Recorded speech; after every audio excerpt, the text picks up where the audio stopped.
안녕하세요. 뉴스레터 K 진행하는 전종철입니다. 코스피가 미국과 이란 간 충돌 여파로 역대 최대 폭으로 폭락해서 5,100선마저 내줬습니다. 국회가 민주당 주도로 이른바 사법개혁 3법을 통과시킨 이후에 이를 둘러싼 파장이 계속되고 있습니다. 민주당 지도부는 조희대 대법원장이 사법개혁 저항군의 우두머리 역할을 한다며 사퇴를 주장했습니다. 국회에서는 조희대 대법원장 탄핵 공청회가 열리는 등 범여권이 대법원장 사퇴 압박 수위를 높이고 있습니다. 반면에 대한변호사협회와 한국여성변호사회 전 회장들이 성명을 내고 민주당이 통과시킨 이른바 사법개혁 3법은 대한민국 헌정질서 근간을 흔드는 중대한 권력구조 변경 시도라고 우려를 표했습니다. 그래서 이들은 이재명 대통령 거부권 행사를 촉구했습니다. 정치 토크 코너에서 주요 정치 현안 자세히 다룹니다.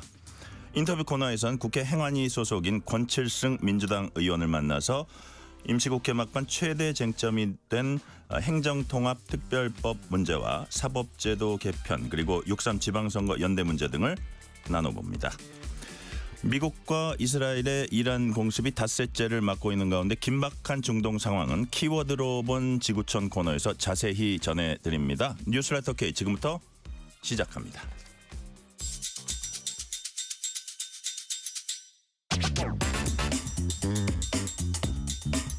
뉴스레터 K 정치 토크입니다. 이지은 민주당 대변인, 손수조 국민의힘 미디어 대변인 나오셨습니다. 어서 오세요. 안녕하세요. 네, 안녕하십니까. 자, 지금 이제 중동 사태가 좀 커지고 있으니까 그 부분 살짝 짚고 넘어갈게요. 한미 의원연맹 소속 국회의원들이 여한구 통상교섭본부장 만났습니다. 아무래도 중동 사태 관련 대책 주문하는 자리였을 텐데 원유 이동 통로 호르무즈 해협 봉쇄 가능성 높아지면서 석유, 가스 등 수급과 가격 폭등에 대한 대책 이제 논의했다고 해요. 아무래도 그 이전 대변인 산업부에서 공급망 관련 대책 이런 건 마련하고 있겠죠. 맞습니다. 그래서 오늘 오전에도 여야 의원들과 여한구 산업통상부 통상교섭 본부장이 간담회를 가지고 네네. 중동 정세를 비롯해서 한미 관세 협상 등 통상 안보 현안에 대해서 논의를 했습니다. 정부는 현재 석유 가스 비축량은 충분해서 당분간 큰 문제는 없지만 네. 정부는 사태의 장기화에 대비해서 다양한 어떤 상황별 대응 계획을 작성 중에 있습니다. 또 나프타 플랜트 등 앞으로 또 문제가 될 만한 주요 수출 수입 관련한 품목들을 주시 중에 있습니다. 여야 의원들은 지금 주식시장과 유가가 굉장히 불안정한 상황이지 않습니까? 네네. 그래서 정부가 조속히 구체적인 대안을 발표해달라고 요구를 한 상태고요. 정부에서도 이에 대한 대응책을 마련 중에 있습니다. 그 여야가 내부적으로는 경쟁도 하고 또 뭐 어떨 땐 또 뭐 싸우기도 하고 합니다만은 이렇게 국제적인 위기가 있을 때는 정말 하나가 되는 것이 필요하다라는 생각이 듭니다. 네, 이거 이제 초당적으로 대응해야 한다. 국제적인 위기에 잘 좋은 해법을 마련하는데 이렇게 머리를 맞댔으면 좋겠다는 생각을 이제 뭐 많은 국민들이 할 겁니다. 뭐 증시, 원달러, 환율 뭐 이런 것도 되게 불안해지고 하니까 좀 급한 상황이긴 한데 그러다 보니까 이제 대미 투자 위한 그 대미 특별위원회요. 오늘 오전 전체 회의 열었습니다. 손수조 대변인, 이게 네. 법안 처리가 9일이에요? 12일이에요? 어떻게 예정돼 있어요? 대미 특별위원회의 활동은 9일까지예요. 그래서 네네. 9일까지 어쨌든 이제 합의를 하기로 여야가 힘을 모으기로 했고요. 이제 12일 본회의 때 이제 이것을 그 처리하겠다라는 얘기군요. 네, 입장입니다.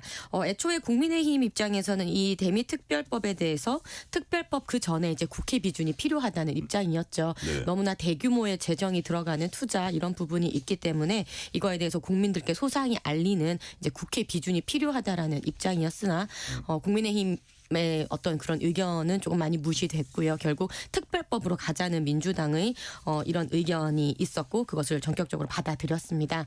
그래서 이 대미 특별위원회 사실은 애초에 많이 이제 회의를 하려고 했었지만 불발이 됐었죠. 민주당의 어떤 4대 사법 파괴 이런 부분들에 대한 날치기 통과들이 있는 와중에 굉장히 그것을 막느라 많이 힘들었던 네. 시간이었어요. 그래서 이 대미 특별 특위 이 활동이 조금 지지부진했었는데요. 이번 이제 중동 정세 때문에 굉장히 지금 유가 폭등, 주가, 우리 코스피 하락, 환율 1,500선 넘고 이렇게 굉장히 국제적으로 불안한 정세 속에서 이 상황에서는 우리가 여야가 머리를 맞대야 되겠다라고 대승적으로 결단을 한 겁니다. 네. 자, 지금부터는 이른바 사법개혁 3법 그 뭐 후폭풍이랄까요? 그 후속 벌어지는 상황들 한번 살펴보도록 하겠습니다. 국회가 민주당 주도로 이른바 사법개혁 3법 통과시켰습니다. 민주당은 이번엔 조희대 대법원장 물러나라고 거듭 압박하고 있습니다. 정청래 민주당 대표 얘기 들어보시겠습니다. 그런데 더욱 황당한 것은 조희대 대법원장의 뒷북입니다. 갑작스러운 개혁과 변혁이 국민에게 도움이 되는지 숙고해달라고 합니다.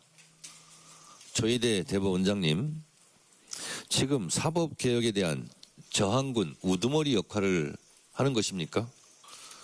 사법개혁 이 3법에 대해서 그동안 얼마나 많은 국민들이 이 부분에 대해서 염원했고, 그리고 또 사법개혁 3대 입법이 국민들이 얼마나 많은 지지를 받고 있는지 진정 모르십니까? 왜 자꾸 뒷북을 때립니까? 1년이 넘도록 사법개혁안을 다듬고 또 다듬었는데 그동안 대체 어디 가서 뭘 하다가 버스 떠난 뒤에 손을 들고 있습니까? 자, 정청래 대표 뭐 얘기를 합니다. 조희대 대법원장을 뭐라고 칭하냐면 사법개혁 저항군 우두머리. 이거 우두머리 어디서 많이 듣던 거죠. 윤석열 전 대통령을 약간 연관시키려는 느낌이 나긴 하는데 뭐 본인 내가 마음속에 들어가진 않았으니까 잘 모르겠고요. 자, 사법개혁 저항군 우두머리라고 이제 그 명명하면서 빨리 자리에서 내려오라. 사퇴해도 타이밍이 있다. 이렇게 얘기했는데 이재න් 대변인. 네. 대법원장 뭐 파기환송 유죄 취지 파기환송 그 얘기도 이제 계속 민주당에서 나오고 있는데 이렇게 그만두라는 배경이 뭘까요? 여러 가지가 있습니다. 일단은 그 전에 이제 우리가 사법부 개혁을 하게 된 뭐 지금까지 80년 동안 사법부 개혁을 한 번도 안 하고 있었지만 이렇게 국민들이 열망하에 사법부 개혁을 하게 된 데에는 그 조희대 사법부의 잘못이 굉장히 크다고 생각을 합니다. 예를 들어서 직위원 재판부가 정말 나를 시로 계산을 해가지고 윤석열을 풀어줬을 때 여기에 대한 분명한 해명이 없었었고 또 대선 과정에서 재판을 통해서 선거에 개입하라고 했을 때 도대체 이게 뭐냐라고 했는데 여기에 대해서도 납득할 만한 해명이 없었습니다. 12.3 내란 때 사법부는 도대체 무엇을 하고 있었으며 그리고 그 서부지법 폭동 사건 때에도 이때 정말 사법부 독립이 훼손될 뻔했을 그랬을 때에도 아무 얘기도 하고 있지 않다가 정말 이제 사법개혁이 이루어지려고 하니까 지금 와서야 사법부 독립을 이야기를 하고 있는 거거든요. 이런 것들에 대해서 정말 조희대 사법부는 지금까지 무엇을 했고 국민들이 필요로 할 때 아무 얘기도 하고 있지 않다가 지금 와서 이제야 이제 자신들의 기득권에 조금이라도 금이 갈 것 같으니까 이렇게 앞에 나서서 사법부 개혁해서는 안 된다라고 이야기를 하고 있는 겁니다. 네. 그리고 아까 말씀드린 것처럼 그 뭐 직위원 법관의 뭐 문제라든지 아니면 대선 개입이라든지 여기에 대해서는 국민들이 정말 궁금해하고 있는 부분이거든요. 여기에 대한 분명한 해명도 하지 않은 것도 이제 책임을 져야 된다라고 생각을 하는 거죠. 네.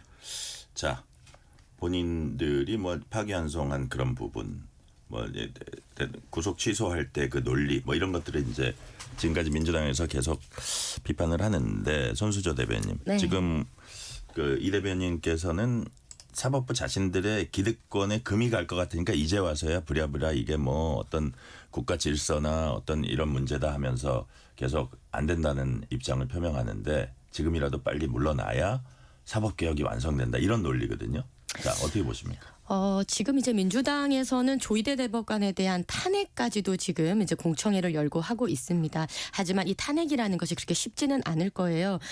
지난 이제 탄핵 국면을 겪으면서 결국은 우리 국민 모두와 국가 전체가 그 줄탄핵을 민주당의 줄탄핵을 같이 겪으면서 또 같이 아파했던 역사가 있기 때문에 이렇게 또다시 그 줄탄핵의 역사를 반복하는 것은 국민들도 원치 않을 겁니다.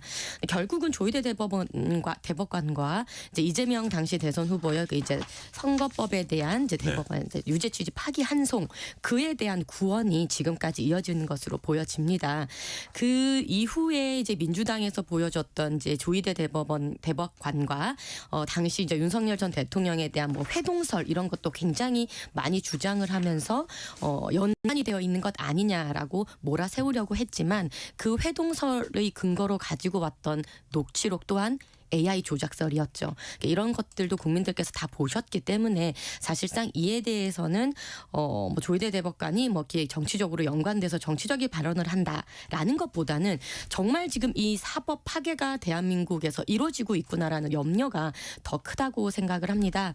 지금 조희대 대법관이 말씀하신 여러 가지 대한민국 사법 시스템의 신뢰도 문제 같은 것은요. 갤럽에서 여론조사한 사안에서도 보면 미국 같은 경우는 사법 신뢰도가 약 35% 나와요. 근데 대한민국 사법 신뢰도는 47%까지 나옵니다. 그리고 이제 국제적으로 뭔가 이 법치주의 나라 140여 개 중에서 대한민국의 법치 지수가 얼마인가 봤을 때 상위 19위에 이른단 말이죠. 그러니까 이렇게 대한민국이 다른 나라에서도 배우려고 하는 이 이 사법 시스템을 왜 지금 이렇게 무너뜨리려고 하느냐라는 말씀을 조희대 대법관이 하고 계시는 거고요. 오늘 언론 보니까 곽상원 민주당 의원이 네. 이 사법 개혁안, 사법 파괴안에 대해서 이재명 대통령이 거부권을 행사해야 한다라고 주장을 하셨더라고요. 결국은 그것입니다. 국민들께서 힘들어지신다는 거예요. 지금 3심제에 있는 상황에서도 법 왜곡죄가 생기면 1심 보고 이거 왜곡죄라고 수사하게 되고 2심 가서도 또 법 왜곡죄를 수사하게 되고 이러면 총 6번을 심판받는 거예요. 만약에 4심제까지 간다 그러면 8번을 심판받는 겁니다. 근데 그럼에도 불구하고 이거에 대해서 검사가 이건 법 왜곡죄가 아닙니다. 이러면 또 다시 경찰이 수사를 또 하게 되는 이 무한 방법이 된다라는 이 굉장히 사법 시스템의 근간이 무너진다는 거에 대한 우려입니다. 그래서 이거 조희대 대법관이 뒷북을 치는 게 아니고 모든 전문가와 많은 이들이 지금 걱정을 하는 부분이다라는 것을 민주당이 그리고 이제는 이재명 대통령이 좀 귀를 열고 들어주셔야 되는 단계다고 생각을 합니다. 사실 곽상원 의원 노무현 대통령 사위죠. 사위인데 어떤 좀 주목되는 발언들을 했어요. 정치 유튜버의 정치가 국회의원들이 휘둘려서는 안 된다. 이런 좀 민주당에서 하기 힘든 김어준 씨를 겨냥한 뭐 거기에 난 잘 볼 생각 없다는 취지로 뭐 이제 얘기를 해서 좀 주목을 받긴 했는데 여튼 또 그 얘기를 했군요. 여기에 대해서. 자, 특검이 사실 조희대 직위원 수사도 했습니다. 자, 결국은 조희대 대법원장이 물러날까요? 아니면 그 자리를 지킬까요? 그 결말이 어떻게 될 걸로 전망을 하십니까? 이재현 대변인. 저는 그건 잘 모르겠는데요. 일단 이제 뭐 탄핵 이야기도 나왔는데 조희대 대법관에 대한 대법원장에 대한 탄핵은 일단 민주당의 공식 입장은 아닙니다. 그러나 많은 민주당 의원들께서는 그 조희대 대법원장이 그 자리를 그대로 지키고 있어서는 안 된다라는 생각에는 동의를 하는 것 같아요. 아까 잠깐 말씀드린 것처럼 지금까지 뭐 직위원 재판부의 문제라든지 대선 개입 문제라든지 여러 가지 것들에 대해서 국민들이 궁금하고 그다음에 사법부의 불신을 가지고 있는 게 맞는데 여기에 대해서 누군가는 책임져야 되는 거 아니냐. 아무것도 해명하지 않고 지금 이제 본인의 기득권을 지키기 위한 이야기만 계속하고 있다 보니까 그렇다면 그 당시에 무슨 일이 있었는지 어쨌든 적어도 국정조사라든지 국민의 알 권리를 충족시켜줘야 되는 거 아니냐라는 거에 대해서는 많은 분들이 또 공감을 하고 계시거든요. 네. 그 이후에 만약에 그 상황에서 뭐 위법하거나 위헌적인 상황이 뭐 이렇게 발견이 되거나 확인이 되면 그 이후에 뭐 탄핵으로 나아갈 수는 있겠지만 그렇지 않다면 지금 바로 탄핵을 하자는 입장은 일단 민주당의 공식적인 입장은 아닙니다. 그리고 거기까지 갔을 때 또 이제 조희대 대법원장이 거취를 이제 본인이 또 결정을 하게 될 것 같습니다. 그 이제 헌재로 만약에 갔을 때 우리 이재현 대변인께 네네. 하나만 더 여쭤볼게요. 또 법률 전문가기도 하시니까 지금 상황에서 사실 민주당이 가장 따지고 이게 과연 그 탄핵 카드를 꺼내냐 안 꺼내냐를 결정하는 거는 인용될지 안 될지를 아마 판단을 할 거예요. 맞습니다. 그래서 네. 지금 신중한 거는 사실은 지금 현재 그 비난은 하지만 정치적으로 비난은 하지만 이거를 과연 인용을 받아낼 수 있을까? 네, 이 부분을 네. 아마 많이 생각하지 않겠습니까? 맞습니다. 지금 이제 많은 뭐 검사들도 그렇고 고위 공직자들이 이제 그 탄핵이 의결이 탄핵 소추가 돼서 갔지만 헌법재판소에서 탄핵이 되지 않은 경우가 많습니다. 이제 탄핵이 되지 않은 경우가 크게 두 가지인데 첫 번째는 위법하지만 파면을 할 정도로 중대하지 않다라는 게 첫 네네. 번째고 두 번째는 그보다 더 많은 경우가 혐의를 판단할 자료가 없다는 거였었거든요. 예. 그래서 문영배 전 헌법재판소 대행도 뭐라고 했었냐면 지금처럼 한덕수 전 총리가 이런 내용들이 다 밝혀졌더라면 탄핵이 됐을 거다. 근데 네. 그 당시에는 이런 내용이 하나도 밝혀지지 않았다. 이런 말씀을 이후에 하셨어요.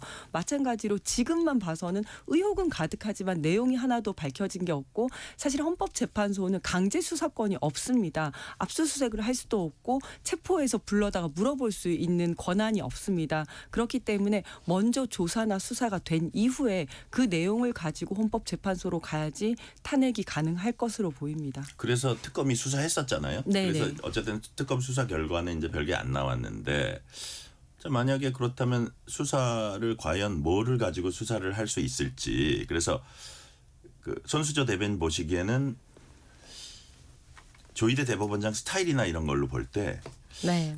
그냥 주저앉을 스타일은 아니라는 관측이 많거든요. 어떻게 좀 파악되신 바가 있습니까? 지금 이제 그 대법원의 어떤 그 재청 부분도 조금 지금 청와대와 물밑 교류가 조금 어그러지고 있는 분위기가 감지되고 있지 4명 않습니까? 후보자 추천한 거요. 예, 예. 대법관 노태학 후임. 네, 이제 예. 오늘 그 퇴임식을 가졌는데 여전히 아직까지 40일간 지금 재청이 되고 있지 않죠. 네. 그러니까 이런 부분도 조희대 대법관과 청와대 사이에 이 작업이 잘 안 된다. 물밑 작업, 이 소통이 잘 안 되고 있다라는 얘기가 지금 많이 나오고 있는데요. 네. 지금 조희대 대법관은 아마 뭐 물러 앉는다라는 표현보다는 확실하게 본인의 의사는 이야기를 하고 있는 상황 같습니다. 그리고 민주당 입장에서도 예전에 뭐 29번, 30번의 줄탄핵을 했었지만 단 한 번도 인용되지는 않았어요. 그래서 굉장히 탄핵에 대한 정치적인 부담을 갖고 있는 것도 사실일 겁니다. 아마 이번에 조희대 대법관에 대한 탄핵 소추안을 발의한다고 해도요. 인용될 확률은 굉장히 저는 낮다고 보고 있습니다. 그렇기 때문에 그렇게까지는 가지 않을 것 같고 아마 조희대 대법관은 임기를 저는 다 채울 것으로 예상이 됩니다. 남아있는 임기를 채우면서 결국은 지금 많은 국민들이 우려하는 이 사법 체계의 헌정 질서 파괴 이거에 대한 전문가로서 또 법 양심으로서 아마 본인이 말할 수 있는 부분에 보이스는 낼 것으로 저는 이렇게 유출해 봅니다. 네.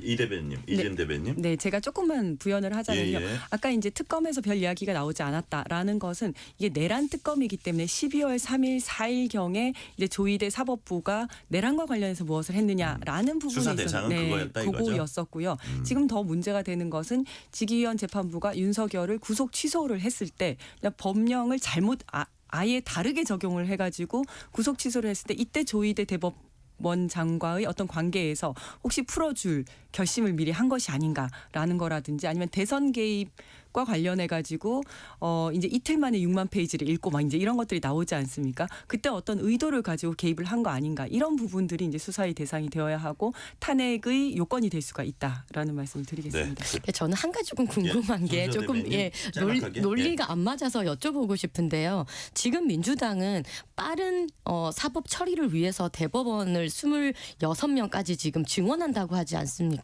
그러면 이재명 대통령의 그 선거법에 대해서 빠르게 처리해가지고 유죄치유로 파기환송한 건데 그럼 그건 빨리 했으면 잘했다고 해야 되는 거 아닌가요? 어쨌든 민주당에서 이제 대선 네. 개입했다. 네. 그다음에 어쨌든 대법원에서는 그게 그 많은 분량이 있지만 충분히 요지나 뭐 해서 그 물리적으로 가능하다. 뭐 이게 그렇죠. 맞서고 예, 있는 예. 거죠. 네. 예, 예. 사건 기록은 다 읽어야 될 거 아닙니까? 다 읽었다고 그거는 더 저는 생각을 하고 이틀 만에 6만 페이지를요? 아니 근데 그걸 꼭 꼼꼼히 읽어야 되는 건 아니고 그 옆에서 다 요약 정리해가지고 주시잖아요. 그럼 그거 읽으면 저는 되는 일이고 그리고 이재명 대통령의 그 선거법 재판이 뭐 하루 이틀 만에 그걸 한 게 아니고 3심이었지 않습니까? 그럼 이미 내용은 다 알고 있는 내용이고 빠르게 그렇게 판결을 해준 거는 잘한 거라고 칭찬해야 된다 저는 생각을 하거든요. 아니요. 사람들이 신속한 재판을 원하는 것은 신속하고 공정하고 제대로 된 재판을 원하는 거지 그냥 하루 만에 이틀 만에 날 유죄 판결 달라고 하는 걸 원하는 게 아닙니다. 근데 자, 그 그 얘기는 공정하다는 고정- 것은 우리가 판단할 자, 수 손수저 없어요. 대변인. 그거는 정치의 사법하고 사법의 정치화라고 저는 판단합니다. 네, 여기까지만 하시죠. 이 얘기는 다음 주에 또 장을 열어드릴게요. 네, 장을. 주제가 많아서 그래요. 주제가. 장을 네, 또. 예, 예. 자, 그 얘기는 두 분이 이제 하실 말씀 했으니까 자, 뭐 물어볼지 까먹었네. 너무 그 장을 또 바꾸겠습니다, 강렬하게 빨리. 하셔서. 자, 아까 뭐 제가 오프닝 멘트에서 얘기했지만 뭐 대한 변호사협회 회장, 한국 여성 변호사협회 회장, 법조계 일각에서는 이제 우려의 그런 얘기도 있고, 특히 이제 야당은 이거에 대해서 강력히 반발하고 있습니다. 그래서 도보 행진을 했는데, 자, 야당의 이런 것들이 잘 전달되려면 야당이 좀 신뢰를 얻어야 될 텐데, 그래서 이게 또 집회 신고를 안 해가지고 플래카드나 구호를 외칠 수도 없고 침묵 행진을 했다 그래요. 그리고 또 앞쪽에 윤석열 전 대통령 지지자들이 나타나서 윤 어게인 지지처럼 보였다 해서 좀 약간 이탈한 의원들도 있었고, 앞서서 이들 사법 법안들에 대해서 필리버스터 하다가 행정통합 법안 좀 꼬이니까 그것도 해달라고, 이렇게 중대한 문제라면서 필리버스터 또 중단하고, 그리고 또 행정통합 법안 지금 얻어내지도 못하고, 이게 좀 우왕좌왕하는 것 같아요. 손수조 대변인 왜 이럽니까? 일단 도보 행진 어제 저도 현장에 있었는데요. 네. 사실 정당의 지지자들이 그 어떤 세력이든 어떤 형태의 단체든 지지자들이 정당 행사에 오는 것은 오히려 네. 민주주의라고 저는 생각을 합니다. 뭐 민주당도 마찬가지죠. 여러 가지 행사를 할 때 네. 뭐 강성 세력의 깃발을 들고 오는 분들도 있죠. 뭐 수박 아웃이나 개딸 뭐 이런 것들이 있지만, 그것을 우리 양 당이 공식 아젠다라든지 공식 메시지로 채택하지는 않습니다. 그렇기 때문에 일부 세력이나 뭐 일부 메시지가 나오는 거에 대해서 그것을 정당의 메시지로 이렇게 오해하지는 않으셨으면 좋겠고요. 네. 저도 어제 행진 때 있었지만 사실상 뭐 윤 어게인이라든지 또 다른 뭐 의원 이름을 외치면서 뭐 배신자라고 외친다든지 하는 부분 있었습니다. 하지만 그게 다는 아니었어요. 아주 잠깐 매우 소수였거든요. 그런데 이제 일부 언론에 보면은 마치 그분이 다인 양 사진을 막 옆모습도 찍고 뒷모습도 찍어서 그런 이제 사진들만 좀 많이 보도해 나오는 거를 보고 좀 아쉽더라고요. 네, 그래서 그런 부분은 제가 좀 오해를 풀고 싶어서 말씀을 드리고요. 네. 그다음에 이제 행정통합 같은 부분은 사실상 굉장히 졸속입니다. 지금 행정통합에 대한 법조항이 보면 약 400개가 넘습니다. 우리 아까 앞서도 우리가 열띤 토론을 했듯이 이 법조안을 만들고 많은 이제 굉장히 큰 안건을 해결함에 있어서 네. 이거 제대로 다 읽어봤을까요? 제대로 수기를 했을까요? 주민들이 다 투표를 했을까요? 그러니까 이런 부분들이 굉장히 남아 있는데, 지금 민주당은 굉장히 날치기로 이걸 통과하고 있어서 국민의힘 입장에서는 어떻게 그래도 이제 템포를 맞춰서 하려고 있는데, 추미애 대법원장께서는 일단 추미애 법사위원장. 예. 죄송합니다. 법사위원장께서는 이제 대구 경북에 대한 안을 가지고 오라 해서 가지고 갔더니 충남 대전도 같이 가지고 오라. 그래서 또 같이 가져가야 되는 상황에 놓이고, 어떻게 보면 추미애 법사위원장이 오락가락한 겁니다. 국민의힘 입장에서는 굉장히 조롱당하는 느낌인 것이죠. 그래서 이러한 사안에 대해서 우리는 소수 야당으로서 민주당에서 하자는 템포에 맞춰서 갈 수밖에 없는 상황이라는 것을 조금 말씀드리고 싶습니다. 네. 통합법은 제가 이제 이재현 대변인께서 물어보기 전에 하나만 더 질문을 드리면, 자, 지금 여당이 좀 무리를 하는 부분이라고 지적을 받는, 뭐 여당에서는 그게 아니라고 하지만 이런 법안이라든지 어떤 행위라든지 이런 것들이 야당이 하도 지리멸렬하고 자중질환에 빠지니까 여당이 사실 평소 때는 엄두도 못 내던 거를 요즘 다 하고 있다. 이런 지적은 제1야당이 어떻게 받아들입니까? 그러니까 지금 여러 가지 이제 그 행태들을 보면요, 늘상 여야 합의해서 넘어가던 일들도 굳이 표결에 붙이는 뭐 이런 일들이 있어요. 가령 예를 들면 방통위원을 이제 선정하는 그런 문제도 사실상 여야가 합의한 위원에 대해서는 어느 정도 암묵적으로 넘어가는 부분이 있었어요. 그리고 일전에 나경원 의원의 법사위 간사 문제도 어느 정도 여야가 합의하는 그런 부분들이 있었는데, 매 건건이 표결에 붙이고 모든 부결을 시킨단 말입니다. 지리멸렬하게 만들어버리는 것은 여당이죠. 저희는 조금 그렇게 항변을 하고 싶고요. 네. 지금 국민의힘을 굉장히 야당 패싱하고 있는 이런 행태에 대해서 우리는 밖으로 나가서 이렇게 투쟁하고 대국민 호소를 하는 방법, 정말 8일간의 당대표의 단식, 필리버스터 24시간 이런 극단적인 것을 하지 않으면 외칠 수가 없고 우리 목소리가 들리지 않기 때문에 이렇게까지 하고 있다라고 말씀드리고 싶습니다. 자, 제가 이제 이재현 대변인, 손수조 네. 대변인께 사실 이거는 뭐 여당이 좀 무리한 듯한 그런 것들을 하는 것도 알고 보면 야당의 무기력에 기인하는 바도 있다는 취지로 여쭤봤더니 건건이 다 파트너로 인정을 안 하고 완전히 배제하고 이런 정치의 실종이 결국은 야당의 무기력을 할 수밖에 없는 그런 걸로 몰아넣는 측면도 있다 이렇게 말씀을 하셨거든요. 네. 이런 말씀은 어떻게 보세요? 그래서 뭐 원론적이라고 할 수도 있는데 야당이 건강해야 여당도 건강하다라는 이야기가 이런 것을 또 의미하는 걸 수도 있다고 봅니다. 그러니까 어떻게 보면 지금 야당이 어떻게 보면 뭐 건전한 야당이 아니라 윤 어게인 세력과 아직도 절연하지 못하고 지금 도보 행진을 할 때에도 뭐 아주 지금 상황이 굉장히 웃기게는 됐습니다. 침묵 시위를 하는데 저쪽에선 계속 소리를 지르니까 들리는 거는 윤 어게인밖에 안 들리고 네. 피켓도 못 든다고 해서 안 들었는데 저쪽에서는 계속 이제 뭐 성조기와 우리나라 태극기를 들고 있으니 이게 마치 윤 어게인의 도보 행진 같은 그런 느낌이 드는 굉장히 웃긴 상황이 좀 연출이 되긴 했습니다만은 어쨌든 그러다 보니까 그들의 비판 목소리가 그렇게 건전한 비판 목소리처럼 들리지 않고 그냥 극우 세력의 목소리처럼 들리는 겁니다. 그러다 네. 보니까 여당에서는 그리고 지지율이 잘 나오고 야당에서 저렇게 질이 멸렬하니까 야 여당이라도 그냥 막 세게 나가라 이런 지지율로 이제 보여주다 보니까 여당에서는 그냥 강하게 밀고 나가는 상황이 지지층에서 된 그걸 거죠. 또 주문한다 이거죠. 맞습니다. 이제 그렇게 된 거죠. 그래서 다시 이제 앞으로 돌아가면 야당이 건전하고 건강하고 그렇게 비판을 할 때 여당도 좀 건강하게 갈 수 있는 것처럼 야당에서 좀 건강하게 다시 이제 중도층과 함께 좀 다시 돌아오기를 좀 바랍니다. 아니 그럼 손수조 대변인. 팀 김어준과 함께하는 정청래 민주당은 지금 건강하다고 보십니까? 저희는요 이렇게 생각을 해요. 윤 어게인이라는 일부의 지지 세력이 있을 수 있습니다. 그리고 그러한 세력은 지지한 그분들이 지지한다는데 우리가 뭐 일부러 막을 필요가 있겠습니까? 그런데 보십시오. 민주당은 정청래 대표가 직접 나서서 딴지 일보가 민심의 바로미터라고 교육을 합니다. 초선 의원들에게. 그것이 건강한 정당이 맞습니까? 오히려 이렇게 되묻고 싶네요. 그러니까 유튜브를 네, 이제 이재용 지지하는 대변인. 오늘은 내가 질문을 최소화해도 되네. 말씀 나누세요. 장이 이상하게 섰네요. 괜찮습니다. 말씀하세요. 잠깐 쉬다 오십시오. 이제 서로- 잠시 물 좀 마시고 올까요?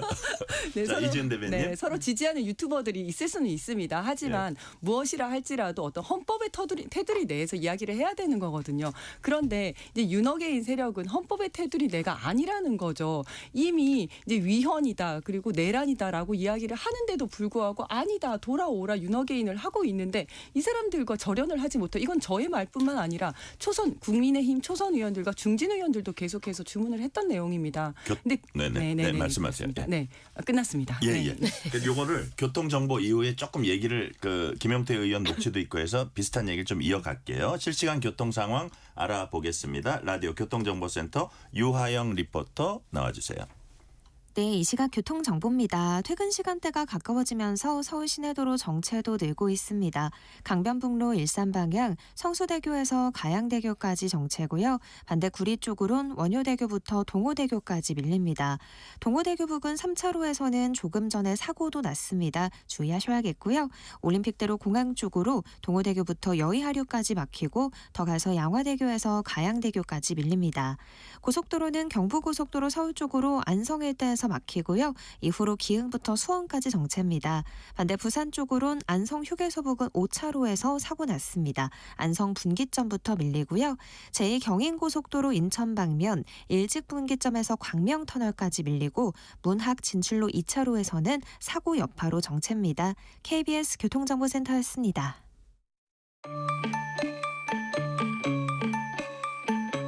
퇴근길 당신과 함께 읽는 세상 이야기 KBS 1라디오 뉴스레터 K 문자 샵 9730 짧은 문자 50원 긴 문자 100원 어플리케이션 콩은 무료 유튜브 KBS 1라디오 계정 채팅창도 열려 있습니다.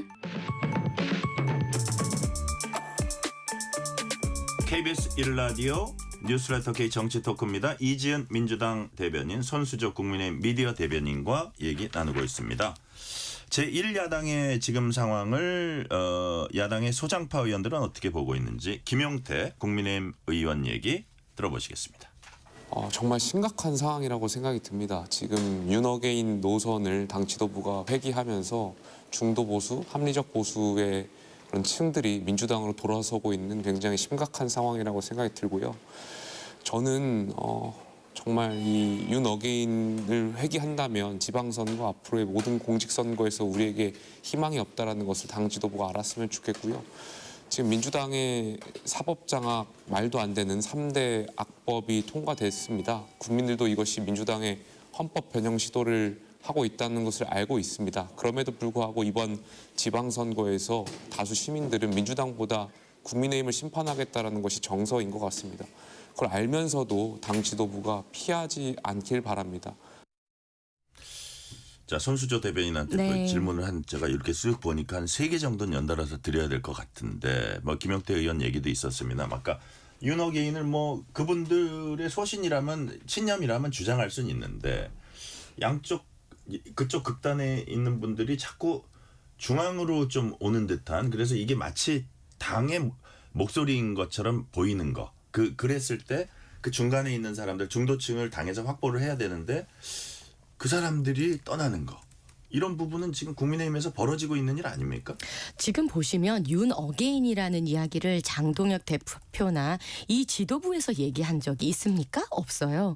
윤어게인을 계속해서 물고 늘어지고 이 윤어게인을 가지고 오히려 본인 정치 장사하는 것은 일명 소장파라는 허울 좋은 포장을 한 일부 의원들과 친한계 의원들 그리고 민주당입니다. 이 윤어게인이라는 정말 본인들은 제대로 정의하지도 못하는 이 지지 세력을 가지고 하나의 정치적 프레임을 씌워서 극우 프레임을 씌우는 것과 마찬가지로 계속해서 국민의힘을 그러한 정당으로 국민의힘의 지금 지도부를 그러한 정당으로 몰아세우는 것은 저는 정치적인 공격이라고 보는 것이죠. 자, 제가 파악하는 윤어게인은요. 윤석열 대통령 복귀만을 외치는 것이 아닙니다. 이 자유 대한민국의 이 사법 파괴가 이루어지고 헌정 질서가 무너지는 것에 대한 경각심을 가지고 있는 자유우파 세력입니다. 그러니까 그러한 조금 이제 정의 자체도 조금 다르기 때문에 이런 건 지금 논의할 필요는 없겠지만요. 어쨌든 이러한 윤어게인을 가지고 계속 선거 때까지 우려먹는 것은 오히려 저는 민주당 그리고 일부 당내 분탕질을 하려고 하는 의원들이다. 전 이렇게 조금 정의를 하고 싶습니다. 그리고 아까 우리 이 대변인 말씀하셨던 그런 헌법 테두리 있지 않습니까? 당연하죠. 누가 헌법을 지키지 않는 사람과 같이 가겠다는 정당이 어디 있겠습니까? 지금 민주당도 역시나 법 왜곡죄나 사심죄나 이런 것들이 많은 전문가들이 위헌이라고 이야기를 하고 있죠. 이거에 대해서는 헌법 운운 못하면서 왜 국민의힘에 제대로 정의도 되지 않은 윤어게인 세력을 가지고 헌법 운운하는지 저는 이것은 논리에 맞지 않다 이렇게 생각합니다. 자, 하나 더 여쭤볼게요. 지금 뭐 소장파 그룹뿐만 아니라 당권파 분류되는 분들이 뭐 신동욱, 김재원 최고위원 이런 분들인데 철연 필요성을 최근에 또 언급하기 시작했고 오늘 보니까 성일정 의원도 이미 정치적으로 절연은 끝났지만 민주당이 정치 공세로 절연을 계속 요구하고 있기 때문에 장동혁 대표가 선명한 표현 정도 해주면 좋겠다라는 또 얘기를 했어요. 그래서 근데 이제 박성훈 수석 대변인은 장 대표가 전략적 모호성 띈다 뭐 이런 얘기도 했는데 이게 무슨 얘기인지 정확히 잘 모르겠고 그렇다면 어떤 이대로 그냥 가는 겁니까? 아니면 무슨 계기가 있는 겁니까? 장동혁 대표는 이미 예. 계엄은 잘못됐다. 이미 선언적으로 말씀을 주셨고 또 이제 윤석열 대통령과의 절연 문제는 네. 이미 이제 과거다. 네, 우리는 미래로 나아가자, 전환하자라는 메시지 내셨고요.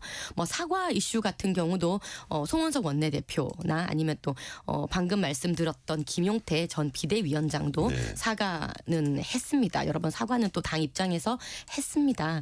그래서 지금 국민의힘이 나아가야 될 것은 이제 지방선거를 앞두고 어떤 혁신적인 공천을 하고 혁신적인 인재를 함께 하고 지금 115만이 되는 보수 우파 역사상 최대의 이 당원들 거의 젊은 층이거든요. 2030. 이 새로 들어온 이 우파들의 목소리들을 어떻게 모아내느냐라는 것이 우리의 숙제지 계속 뭔가 정치적으로 프레임 씌워지는 그 저류 문제를 더 이상 논하는 것은 맞지 않다고 생각을 하고요. 네. 저는 박근혜 대통령 탄핵도 겪지 않았습니까? 당 안에서. 그때도 박근혜 대통령과의 절연이 굉장히 목소리가 많았습니다. 근데 그때 비대위원 하셨나요? 비대위원 하지 않았고 그냥 후보였죠. 지역의 후보. 예, 당협위원장을. 부산에 그 문재인 후보와 붙으셨었죠. 맞습니다. 그래서 당협위원장을 하고 있던 또 그때였는데 예. 박근혜 대통령과의 절연 문제를 정말 안팎으로 많이 이야기했었고 그래서 재판 받으셨고 감옥 가셨고 했지만요. 그렇다고 지금 우리 당이 박근혜 대통령과 계속 연을 끊고 삽니까? 그렇지도 않습니다. 그리고 그렇게 우리가 절연을 했다고 해서 민주당이 우리를 칭찬했었나요? 뭐 중도층이 완전히 뭐 넓혀졌나요? 그렇지 않습니다. 그래서 지금 우리는 이러한 민주당과 일부 의원들의 그런 프레임 공격에 너무 흔들리지 말고 굳건하게 꿋꿋하게 자강하면서 나아가자라는 그 한 목소리로 지방선거 중에는 더 이상 좀 싸우지 않는 게 더 중요하지 않을까 싶어요. 그러니까 이 흐름대로 가도 지방선거에서 선전할 수 있다고 보시는 거예요? 이대로 가서는 안 되겠죠. 예. 지금 제가 이대로 가서 안 된다고 하는 것은 당 안에서 너무 다양한 목소리가 지금 다 갈라치고 있습니다. 예. 이 목소리들이 하나로 모아져서 결국 나경원 중진 대표도 어떻게 보면 선거 때 싸우지 말고 하나의 목소리로 가자. 이정현 공관위원장도 선거 때는 하나로 같이 가자. 뭐 이런 얘기들이 지금 다 나오고 있거든요. 네. 예, 그렇기 때문에 노선에 대해서도 오늘 이제 장동혁 대표가 일부 이제 소장파 의원들과 만났습니다. 그 이제 의원들이 노선에 대해서는 당대표에게 일임하겠다. 그리고 선거 결과도 당대표가 책임지는 것이다. 맞거든요. 그게 지도부입니다. 그렇게 하라고 당원들이 뽑아놓은 지도부가 장동혁 지도부입니다. 그래서 어떻게 보면 당 대표가 깃발을 들었을 때 그 지도부를 흔들지 않고 같이 가주는 것도 맞고요. 장동혁 대표가 어쨌든 윤석열 절연과는 완전히 과거로 보내자. 우리 미래로 나아가자. 전환하자라고 외쳤기 때문에 이 목소리 아래 하나로 뭉쳐서 같이 가는 겁니다. 그게 지금 우리가 해야 될 일이라 생각합니다. 하나만 더 여쭤볼게요. 대구에 동행한 의원들 한동훈 전 대표 대구 방문에 일부 당권파로 분류되는 당협위원장들이 윤리 제소했습니다. 자, 손수저 대변인 보시기에 징계 받을 만한 사안이라고 보세요. 이것은 원칙에 대한 문제죠. 이것은 민주당이나 국민의힘이나 마찬가지일 겁니다. 무소속을 준비하는 후보를 당 내의 현역 의원이나 당협위원장이 동행을 하거나 돕거나 일부 같이 행보를 같이 하는 것은 해당 행위입니다. 이것은 명백한 해당 행위입니다. 징계가 어떻게 나올지는 알 수가 없으나 이 원칙이 무너지면요. 정당의 역할이 굉장히 이게 기강이 무너지게 되고요. 뺄셈 정치라는 지적이 있어도 이거는 해당 행위라는 관점에서 봐야 된다. 마이너스는 플러스입니다. 해당 행위하는 그 마이너스에 대해서 우리가 마이너스하는 것은 플러스입니다. 그것은 뺄셈 정치라고 하는 이야기에 동의할 수가 없고요. 네네. 이것이 원칙이 무너지게 되면 앞으로 선거할 때 어느 지역에서라도 어느 의원이 무소속을 돕는다고 했을 때 그 무소속을 돕는 의원이나 당원에 대해서 우리가 징계할 수 있겠습니까? 네. 이것은 원칙에 대한 문제라 생각합니다. 네. 이진 대변님은 이 사안은 어떻게 보세요? 저는 이제 심정적으로는 이해는 가는데 이게 제명할 사안인지는 제명이 그러니까 아니라 징계 수준은 안 나왔으니까. 네, 징계할 사안인지는 잘 모르겠습니다. 윤리위에 갈 사안이냐? 네, 네. 예. 왜냐하면 이제 타 후보를 지원했다라고 해서 이게 윤리 규칙을 위반했다라고 하는데 한동훈 전 대표는 후보로 나온 게 아니거든요. 이제 그 내용은 아마 타 후보 지원이 이 징계 사유라고 하는 거는 선거 때 국힘에서 후보를 냈는데 그 국힘 후보를 지지하는 게 아니라 다른 무소속이라든지 민주당 후보를 따라다니거나 지지했으면 이건 당연히 해당 행위가 되겠죠. 근데 지금 한동훈 전 대표는 그냥 무소속일 뿐이고 지금 선거 상황에서 후보로 나온 게 아니기 때문에 네. 이 사안에 해당되는 내용이 아닌 것 같거든요. 그래서 그다음에 선거만을 생각한다면 어쨌든 한동훈 전 대표는 그 보수 쪽에서 외연을 확장할 수 있는 사람이고 그리고 한동훈 전 대표가 아니더라도 지금 이제 따라간 사람들은 자당의 국회의원들인데 자당의 국회의원들을 이 사람들을 다 이렇게 잘라낼 것인가 아니면 이렇게 다 징계를 줄 것인가 하는 문제는 조금 너무 과한 거 아닌가라는 생각이 더 좀 신중해야 듭니다. 된다. 이게 네. 타당 예, 문제라서 손수저 우리 대변인. 대변인님께서 팩트 체크를 지금 못하고 들어오신 것 같아요. 한동훈 대표는 정확하게 죽이 되든 밥이 되든 선거에 나서겠다고 선언한 사람입니다. 그러니까 무소속을 나가겠다고 얘기를 했고 무소속으로 나갈 것을 본인 입으로 얘기한 사람이기 때문에요. 이것을 당 내 의원들이 돕는다? 민주당에서 이런 일이 있으면 이거 실드 치시겠어요? 이건 원칙에 대한 민주당이든 국힘이든 똑같아요. 이거는. 네. 네. 자, 요 정도 하고요. 자, 이번에 민주당 정부 여당 관련 얘기 한번 해볼게요. 최근 김어준 씨와 일부 민주당 지지자들이 KTV에서 이재명 대통령 출국 시 이 대통령과 정청래 대표의 악수 장면 의도적으로 중계 화면에서 삭제된 것 같다, 뺀 것 같다는 취지의 의혹 제기했습니다. 그랬더니 최민희 과방위원장이 확인해 보겠다고 했고요. 자, 이진 대변님, 네. 확인 결과 의도적 삭제입니까 아닙니까? 그건 아직 밝혀지진 않았는데요. 정확히는 안 밝혀졌어요, 네, 아직? 네. 근데 이제 저는 이게 뭐 그렇게 크게 중요하지는 않다고 생각합니다. 이제 팩트를 체크를 하자면 일단 악수는 했습니다. 그리고 대통령과 정청래 대표가 가장 먼저 악수를 했습니다. 근데 이게 KTV에서 이러저러한 이유로 그 정청래 대표와 대통령이 악수한 그 부분만 딱 삭제가 된 겁니다. 그리고 그 다음 사람들은 이제 쭉 악수를 했고요. 예. 그래서 A라는 그룹에선 이것 봐라, 이재명 대통령이 정청래를 싫어하는 거다. 그래서 악수를 안 한 거야라고 얘기를 했고, B라는 그룹에서는 정말 이러고 봤더니 원본에 보니까 KTV 원본에도 보니까 이게 앞에 악수한 게 있는데 왜 여기를 일부러 누락을 시켰지? 요게 이제 문제가 된 예, 겁니다. 예. 그래서 저는 뭐 결과적으로 뭐 대통령과 정청래 대표가 그 사이가 안 좋은 것도 아니고 하다 보니까 별로 중요한 문제는 아니고, 요즘 이제 민주당 내에서 약간의 이제 요런 정청래, 친정청래와 반정청래와 약간의 이간질하는 세력화가 있다 보니까 요런 문제들이 나오긴 했지만, 여기서 팩트는 이재명 대통령과 정청래 대표의 사이는 매우 좋다. 네. 자, 결론은 그러니까 이게 결론은 항상 아름다운 얘기로 이제 끝나는 경우가 많은데, 자, 이게 이제 이런 생각은 들어요. 지금 약간 그런 취지의 말씀도 살짝 하셨는데, 해프닝이라고 하더라도 네. 양측의 지지자들이 지금 많이 예민한가 봐요. 그런 걸 좀 반영하는 거 아닌가요? 맞습니다. 이게 예민한 부분들이 있는 예. 것 같습니다. 그 전에 이제 합당부터 시작해서 뉴 이재명 하면서 이렇게 예, 막 예. 조금 예민한 부분들이 있지만요. 이제 당원들은 전체적으로 그래도 이제 그런 것들에 휘둘릴 수도 있겠지만 우리는 뭐 다 함께 가야 되는 것이고, 그다음에 네. 이재명 정부의 성공과 지선의 승리를 위해서 결국은 한 팀 원보이스로 가야 된다는 것은 모두가 알고 있기 때문에 여기에 대해서 그렇게 크게 반응은 하지 말자라고 스스로 또 자제를 하는 분위기입니다. 그래요.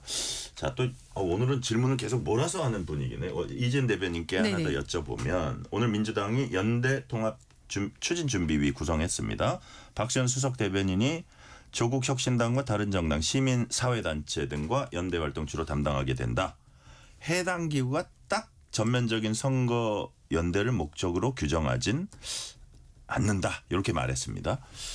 이게 선거 연대를 하는 건가요? 안 하는 건가요? 네, 맞습니다. 선거 연대를 하는데요. 통합과 연대를 위한 추진 기구입니다. 이거는 선거 연대를 가정한 그 어떤 움직임이라는 거죠. 맞습니다. 예, 예.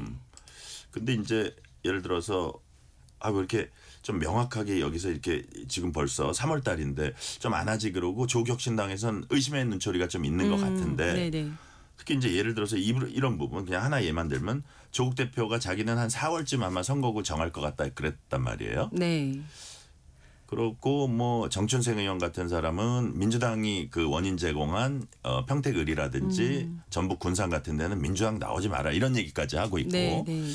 자, 그래서 이재현 대변인님이 예측하시기에 네. 조국 대표의 출마 이 정도 부분은 적어도 좀 민주당에서 숙고해서 같이 조율할 것 같다, 아니다.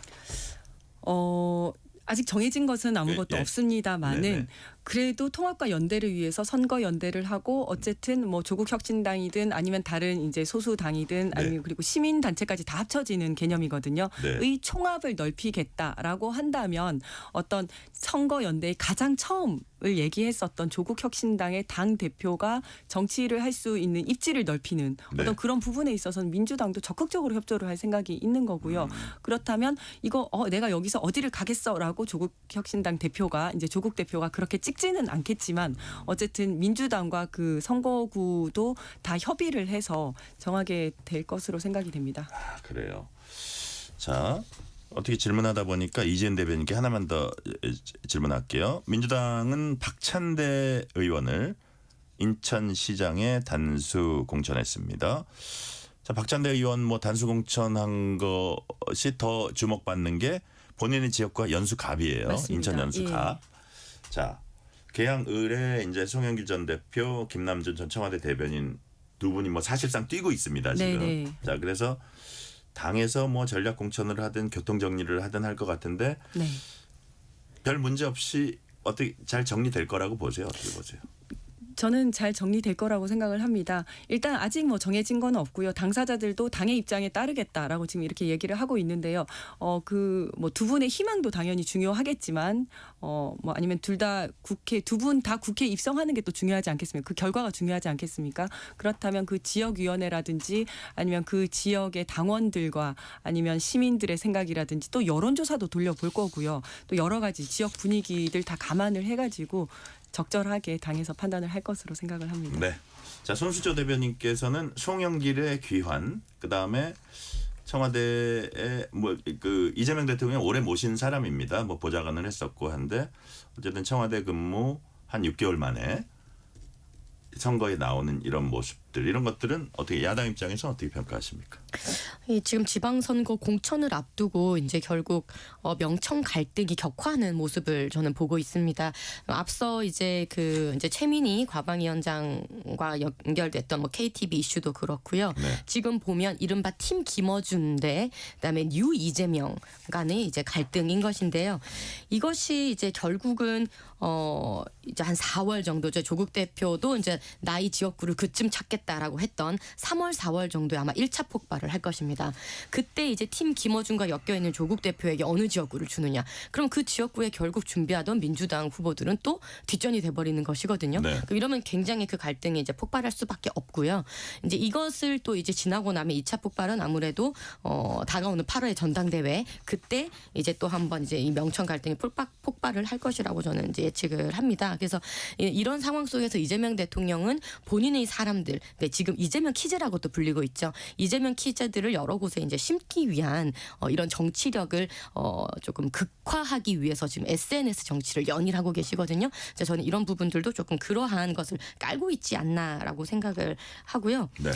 지금 결국은 이제 이재명 대통령이 본인의 어떤 재판 문제, 오늘도 지금 이제 뭐 쌍방울 그 문제도 SNS에 지적을 하기도 했는데 이러한 재판에 대해서 이재명 대통령이 일일이 지금 다 이제 개입을 하는 그런 모습을 보면서 국민들께서는 굉장히 이재명 대통령이 SNS를 통해서 너무나 가볍게 이런 이제 이야기들을 쏟아낸다라는 생각을 하실 것 같고 네. 정청래 대표는 이제 지금 그에 반해서 겉으로는 굉장히 유한 척하지만 제 속내는 또 그게 아닌 모습들이 지금 계속 비춰지고 있습니다. 뭐 이제 전담재판부 이제 그 검사를 이제 반명 세력 있는 사람을 추천한다거나 그다음에 이성윤 위원장에 대해서 옹호한다거나 이런 모습들을 보면서 이 명청 갈등의 여지는 앞으로 계속될 것 같다 이렇게 생각이 됩니다. 지금 손수조 대변인 말씀하셨으니까요. 이재명 대변인.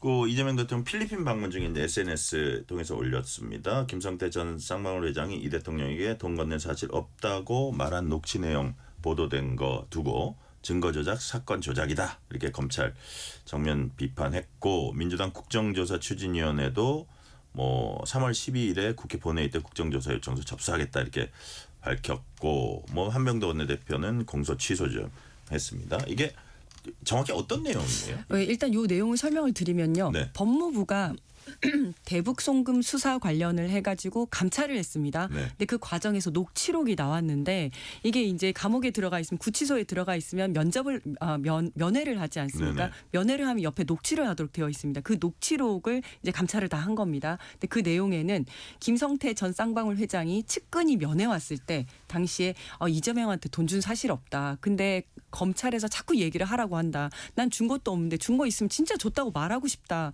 검찰들이 우리는 검찰의 먹잇감이다. 검찰 마음대로 기소권을 갖고 장난친다. 뭐 정말 돈 준 거 있으면 줬다고 하고 싶다. 이런 얘기한 내용들. 그리고 박상영 검사가 방용철 핵심 피고인에게 이화영 씨 좀 빨리 좀 설득 좀 해라. 뭐 이런 얘기했다는 내용들. 이런 내용들이 다 들어가 있습니다. 이 사건이 제일 처음에는 변호사비 대납 사건으로 시작을 했다가 그게 안 나오니까 그 이후에 방북 대납 사건이 됐습니다. 네. 그런데 김성태 회장은 태국에서 처음 들어왔을 때만 하더라도 이재명을 모른다고 했다가 어느 순간부터 요 돈은 이재명을 위한 대북 송금이었다. 이렇게 이야기를 하게 됐는데 그 사이에 검찰에서 회유 협박했다라는 증거들이 지금 이렇게 나오고 있는 내용입니다. 즉 정적 제거를 위해서 국가 권력이 수사권을 흉기 삼아서 휘두른 어떤 사건 조작, 수사 조작이라고 볼 수 있는 내용이죠. 네. 자, 근데 이게 말을 언제 했냐도 중요할 것 같아요. 그러니까 이재명 대통령이 권력을 잡은 다음에 나온 말인지 네, 그러게요. 아니면 뭐 그 전에 한참 전에 이런 얘기를 한 게 이 녹취가 된 건지 뭐 이런 것도 중요할 것 같은데 이런 부분 어떻게 보세요? 손수조 대변인. 네, 그렇습니다. 지금 이제 이재명 대통령 신분이시죠. 네. 대통령 신분에서 사실상 이렇게 이제 SNS를 통해서 조작 이런 얘기를 하게 되면요. 네. 어쨌든 국민들 입장에서는 대통령이 권력을 사유화해서 그걸 가지고 뭔가 사법을 정치화하려고 하는 것이 아닌가라고 네. 생각을 할 수밖에 없고요. 특히 이 대북 송금 사건은 이화영 당시 평화부지사가 실형을 받은 사건이지 않습니까? 그래서 만약에 100번 양보해서 이재명 대통령이 정말 그 검찰의 조작 기소로 억울하다 하시면요. 재판을 받으시면 되는 일입니다. 지금 12개의 혐의로 멈춰진 5개의 이재명 대통령 관련된 재판이 대통령이시기 때문에 절차가 멈춰져 있는 것이지 이것이 죄가 없어진 것은 아니거든요. 네. 그러니까 그렇게 억울하시면 재판을 받으시면 된다. 지금 말씀드리고 싶습니다. 시간이 한 40초 남아서 한 줄로만 딱 10초에 대답을 해주셔야 됩니다. 되게 어려워요. 네. 자, 1억 공천 헌금 혐의 강선우 의원, 김경전 서울시 의원 둘 다 구속됐습니다. 이것이 우리에게 주는 교훈 한마디로 말하면 손수조 대변인. 휴먼 에러 아니라 시스템 에러다. 네. 네. 짧은데요. 예, 이재은 대변인. 다시는 이런 일이 없도록 여야 할 거 없이 노력해야 된다. 네. 다시는 이런 일이 없도록 여야 할 것 없이 노력해야 된다. 휴먼 에러 아닌 시스템 에러다. 두 분 말씀 여기까지 듣겠습니다. 이지은 민주당 대변인, 손수조 국민의힘 미디어 대변인이었습니다. 오늘 말씀 감사합니다. 감사합니다. 뉴스레터 K 1부 마치고 2부가 이어집니다.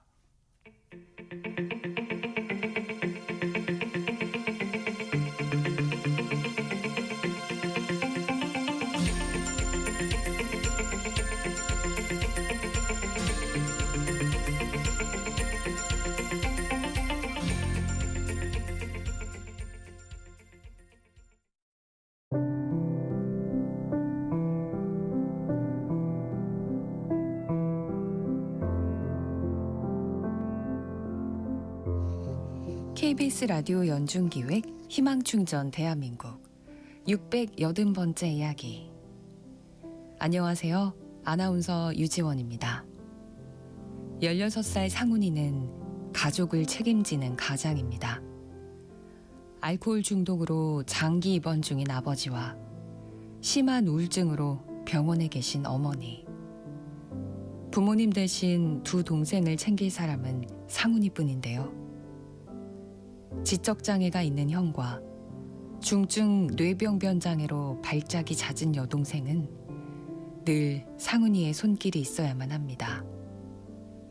수업이 끝나면 곧장 아르바이트를 하러 달려가는 상훈이. 생활비와 약값, 밀린 공과금 걱정에 초조한 마음은 일상이 됐는데요. 병간호와 돌봄 속 힘겨운 나날을 보내고 있는 상훈이가 희망과 꿈을 놓지 않도록 여러분의 마음과 사랑을 보내주세요.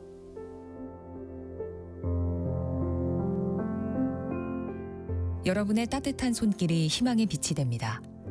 ARS 060-700-1580 060-700-1580 한 통화 3,000원으로 희망을 선물해 주세요.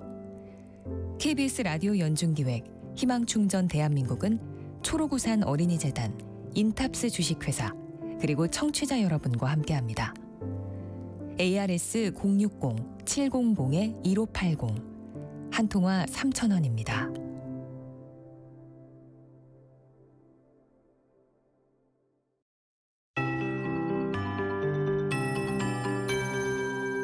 KBS 58분 날씨.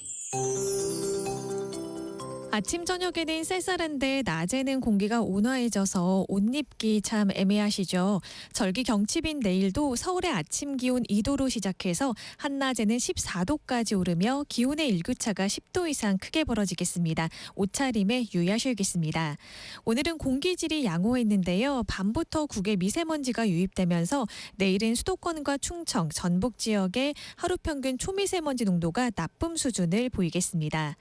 내일 전국의 하늘 햇빛은 차차 흐려지겠고 밤부터 중부지방과 호남을 시작으로 모레 아침 사이에는 전국 대부분 지역에 비나 눈이 내리겠습니다. 중부지방은 모레 오전에, 남부지방은 오후에 대부분 그치겠고요. 비의 양은 대부분 5에서 20mm 정도가 되겠습니다. 기온이 낮은 강원 산지에는 5에서 최대 15cm 이상, 강원 중북부 내륙에도 3에서 8cm의 많은 눈이 내리겠고요. 짧은 시간 강하게 내리면서 강원도에는 대설특보가 내려질 수 있겠습니다. 경기와 충북 북부에도 1에서 5, 서울과 그 밖의 지역은 1cm 안팎의 눈이 내려 쌓이겠습니다. 내일 아침 기온은 서울과 광주, 대구 2도, 낮 기온은 서울 14도, 광주, 대구 16도까지 오르겠고요. 주말 동안에는 서울의 아침 기온이 영하 2도로 내려가 반짝 추워지겠습니다. 현재 서울의 기온은 9.9도입니다. 조환일입니다.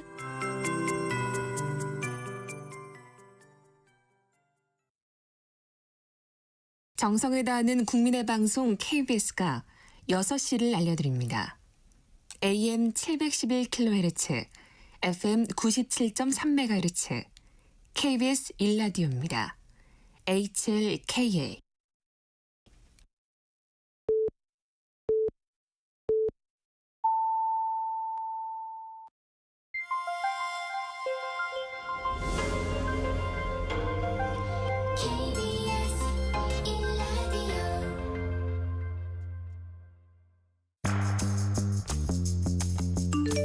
여러분은 지금 퇴근길 시사편지 한 장, KBS 1라디오 뉴스레터 K를 듣고 계십니다.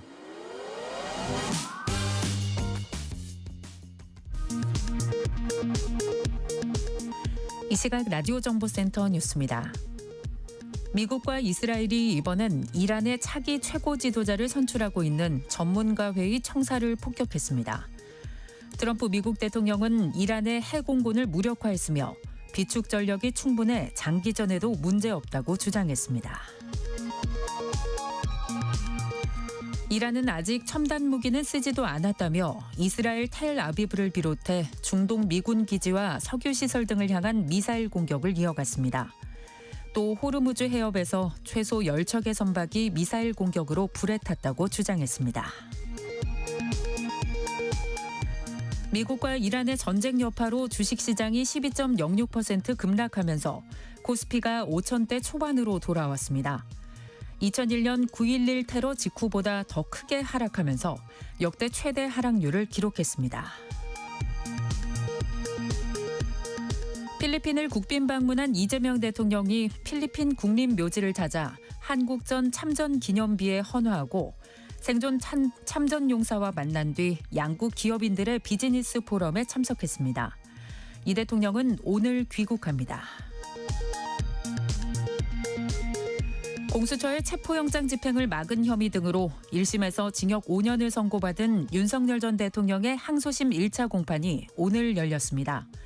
내란 전담 재판부는 공판 전 과정 중계를 허가했습니다. 윤 전 대통령은 짙은 남색 정장 차림으로 법정에 출석했습니다. 지금까지 라디오 정보센터 뉴스 편유희였습니다.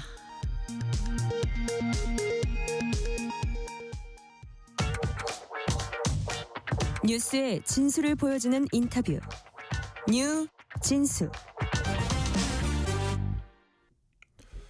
광주 전남 행정통합특별법안이 국회 본회의를 통과했습니다. 반면에 대구 경북통합법안과 충남 대전통합법안은 포류하고 있습니다.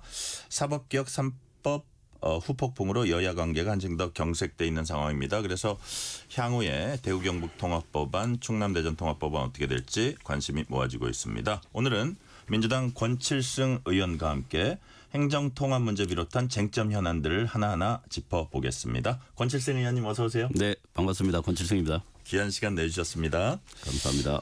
권칠승 의원님은 경기 화성병 수도권에 지역구 두고 있고요. 경기도지사 출마 선언하셨습니다. 마침 상임위도 이제 행정안전위원회 이제 맡고 계십니다. 지역마다 이제 상황이 다르긴 한데 전체적으로 봤을 때 이런 행정통합 어떻게 평가하십니까? 이제 이 행정통합이라는 게 단순히 몸집만 키우는 게 아니죠.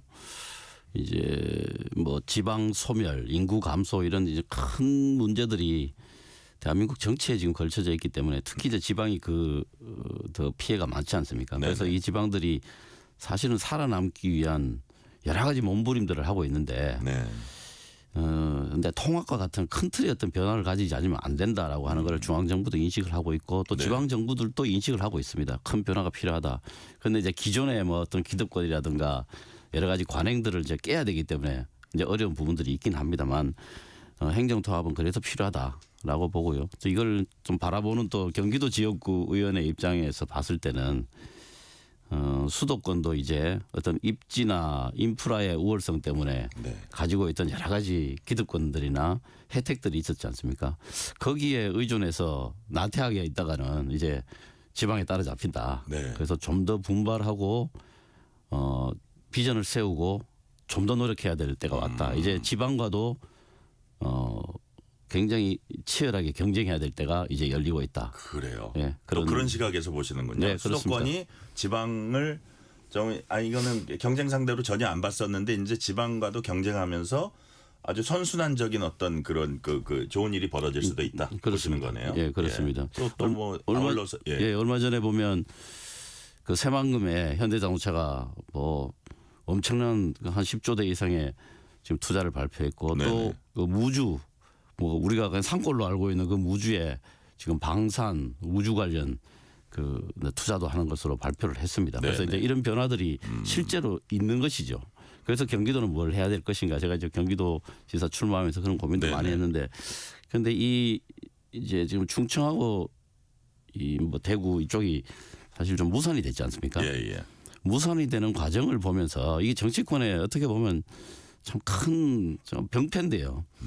이 주제들에 대해서 논쟁을 하면서 그 본인들의 어떤 정치적 입장이라든가 또 이 통합이 가져오는 어떤 성과에 대한 그 성과의 어떤 효과를 누가 누릴 것인가 이런 차원에서 자꾸 논쟁이 있고 논쟁을 또 끌고 가다 보니까 좀 생산적 논쟁이 안 되고 있다는 것. 이게 상당히 좀 슬픈 우리 뭐 현재 정치의 슬픈 자화상이 아닌가라고 하는 그런 반성도 좀 하게 됩니다. 그러니까 이제 이게 좀 그 대구 경북 통합법안부터 먼저 한번 살펴볼게요. 그러니까 국민의힘이 처음에 내부 조율이 제대로 안 돼가지고 빌미를 사실 준 측면이 있는데 우왕좌왕했고 추후에 지역구 의원들 지역구 가서 의원들이 다 뜻을 물어보니까 이거는 지금 빨리 하면 안 하면 안 된다 해가지고 부랴부랴 이제 하자 이렇게 한 거잖아요. 예. 근데 여당에서 안 된다는 논리는 어떤 겁니까? 아직까지 몇 군데 지자체들이 그 영내 몇 군데 지자체들이 반대 입장을 아직 고수하고 있는 걸로 알고 있습니다. 네, 이런 부분들을 좀 정리를 해야 됩니다.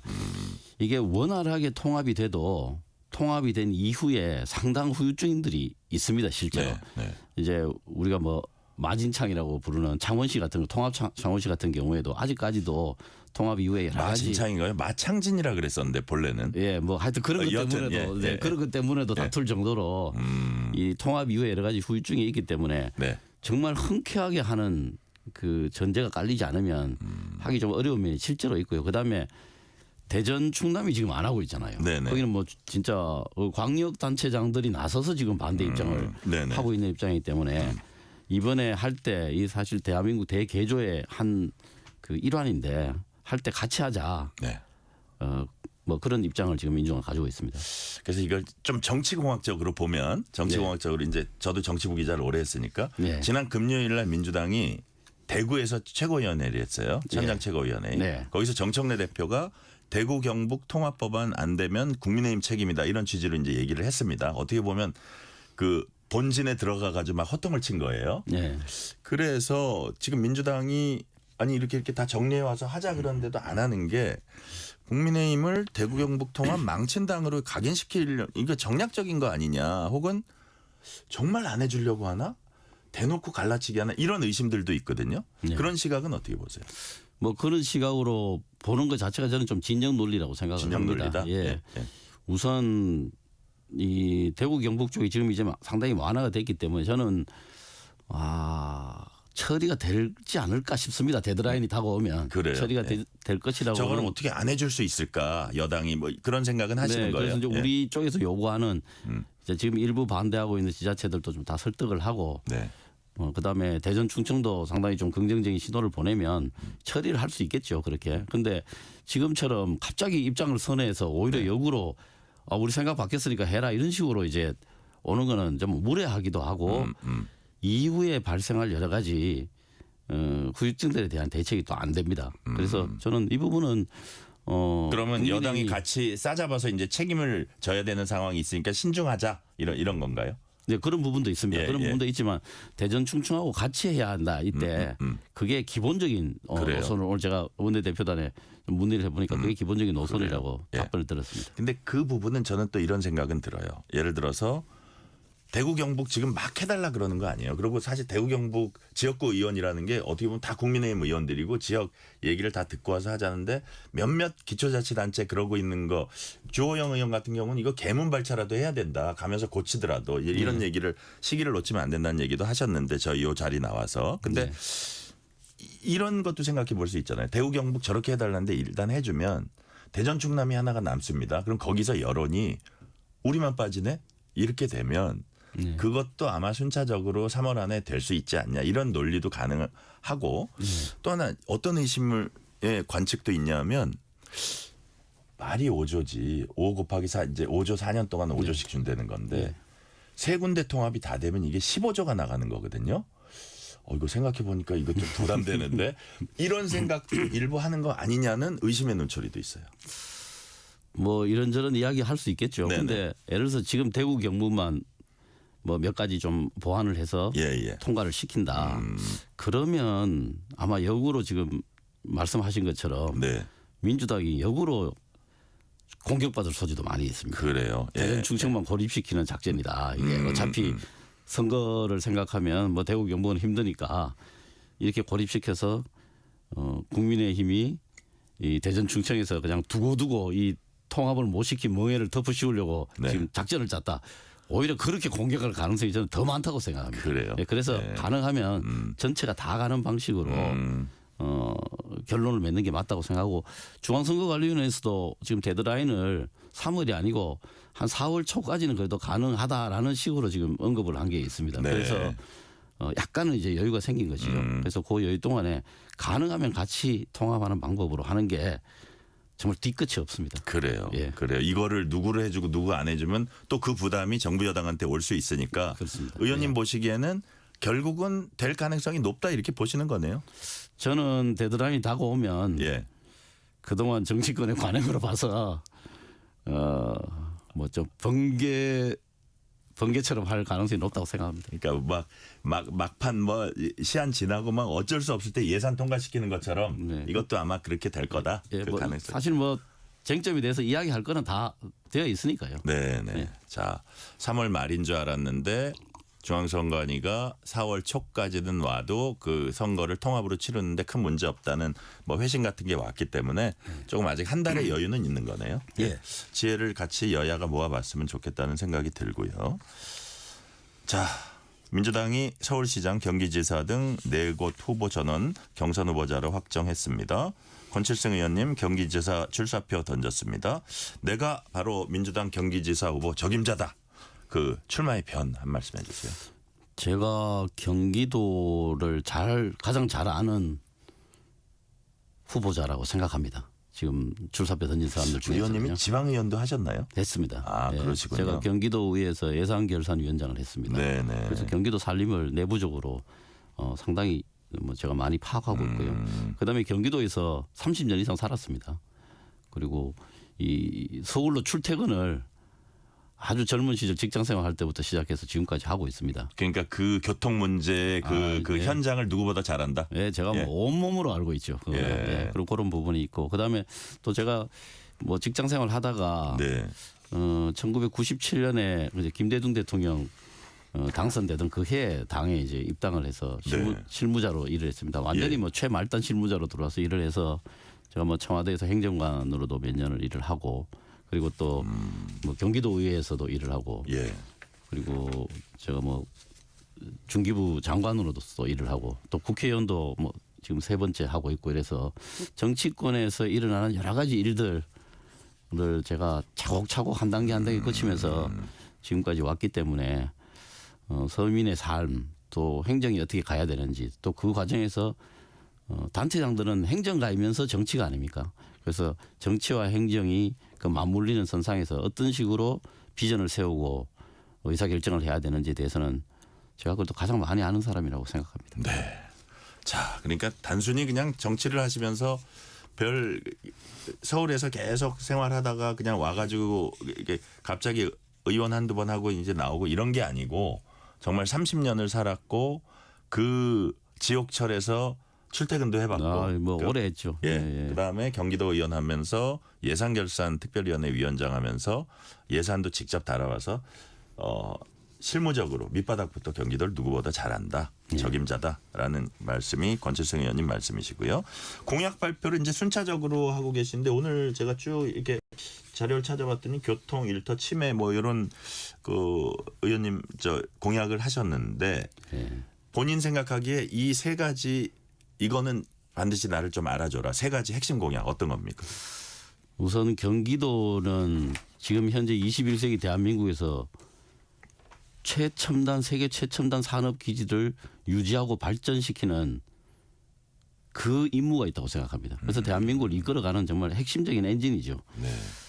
그런데 최첨단 산업 생태계는 계속 유지하면서 그거를 유지하기 위한 전력 생산에 대해서는 nimby 현상을 보인다면 그 경기도는 저는 지속 가능하지 않다고 생각합니다. 네. 지금 그런 문제 때문에 지방으로 이제 이 큰 기업들이 투자를 시작하고 있지 않습니까? 전북 지역 의원들이 뭐 그쪽으로 해야 된다 이런 얘기 하잖아요. 예, 지금. 그래서 이 전력에 대한 지산지소 이 트렌드는 점점 더 강해질 것입니다. 네. 그래서 아리백을 강화하면서도 안정적 전력을 공급할 수 있는 그런 기반을 만들지 않으면 저는 경기도 산업 생태계 자체가 흔들린다고 봅니다.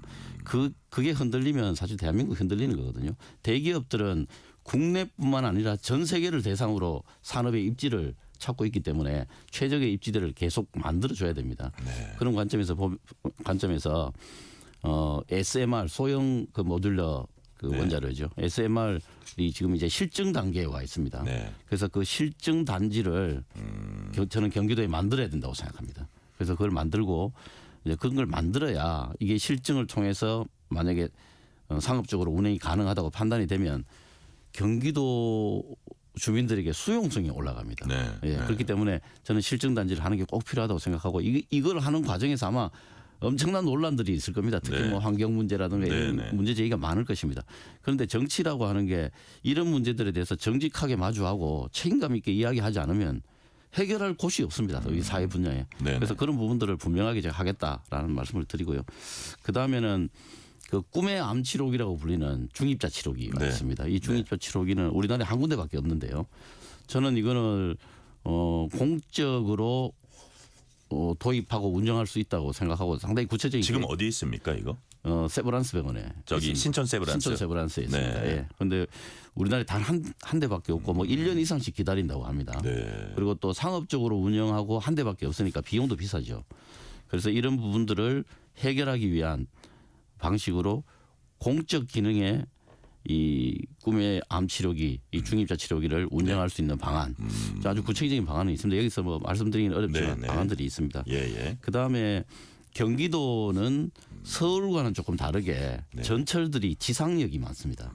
그래서 이 지상역 부분들을 대대적으로 입체적으로 개발을 해서 거기에 이제 의료 시설도 들어가고 또 청년 주택 이런 것들을 넣으면 보통 이제 전철역을 중심으로 이 지선 그 도로망들이 연결돼 있기 때문에 30분 이내에 의료 접근 등등 이런 것들이 다 가능하게 됩니다. 그래서 크게 이 세 가지이고 보통 이 또 정책 같은 거 잘 안 물어봐서 제가 아주 좀 섭섭했는데 말씀드릴 기회를 주셔서 감사합니다. 자, 그 AI 시대 확실한 전력 확충 확보, 그다음에 꿈의 암 치료기, 그다음에 지상력 뭐 이렇게 세 가지 말씀해 주셨고요.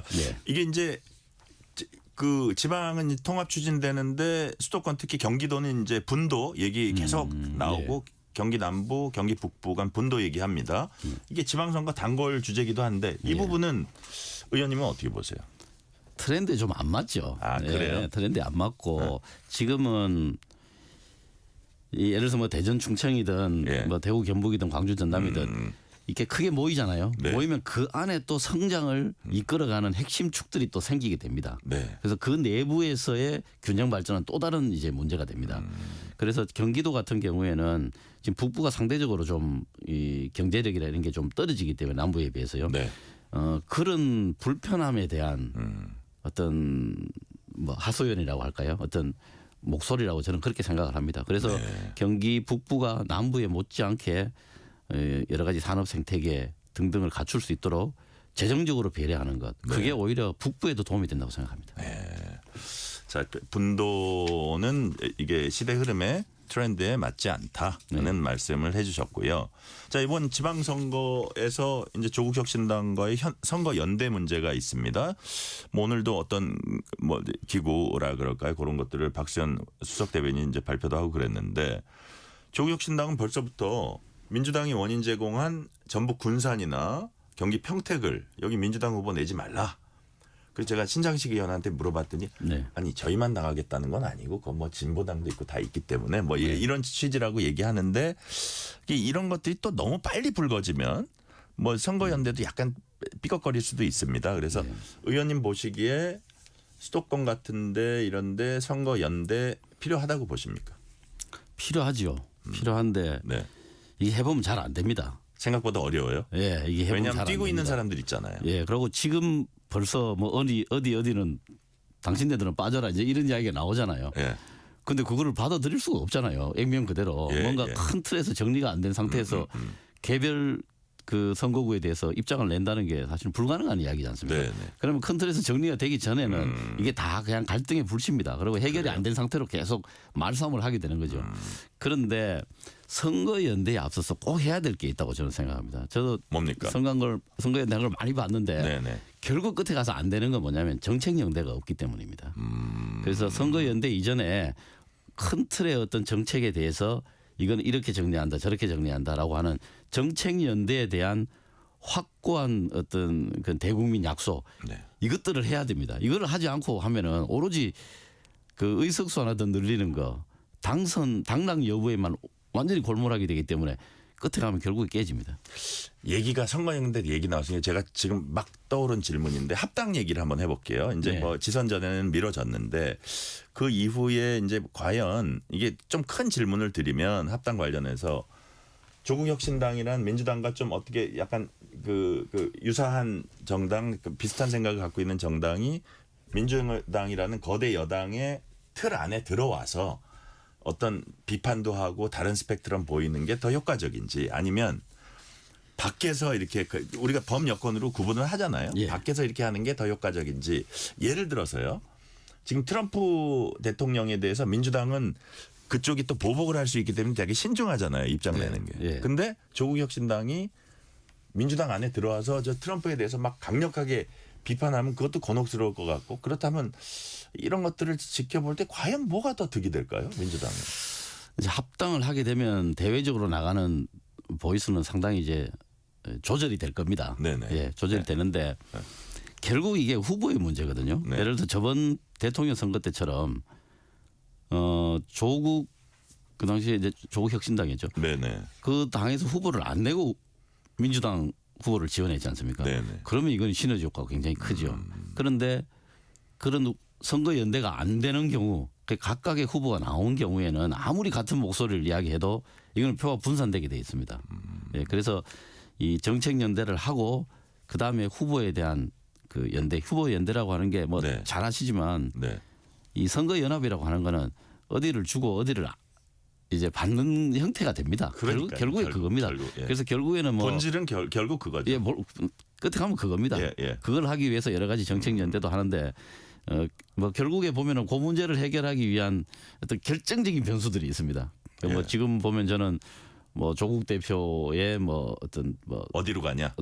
아. 조국 대표에게는 민주당이 확실하게 밀어주냐. 뭐 그렇죠. 예, 뭐 그런 문제들이 결국에는 이제 쟁점이죠. 그래서 그 문제를 지혜롭게 잘 해결하면 선거연대, 정책연대 잘 풀릴 텐데 네. 혹시 이제 그런 부분에 대해서 이제 정치력을 발휘하지 못하고 잘 해결이 안 된다면 상당히 이제 갈등의 소지가 있습니다. 네.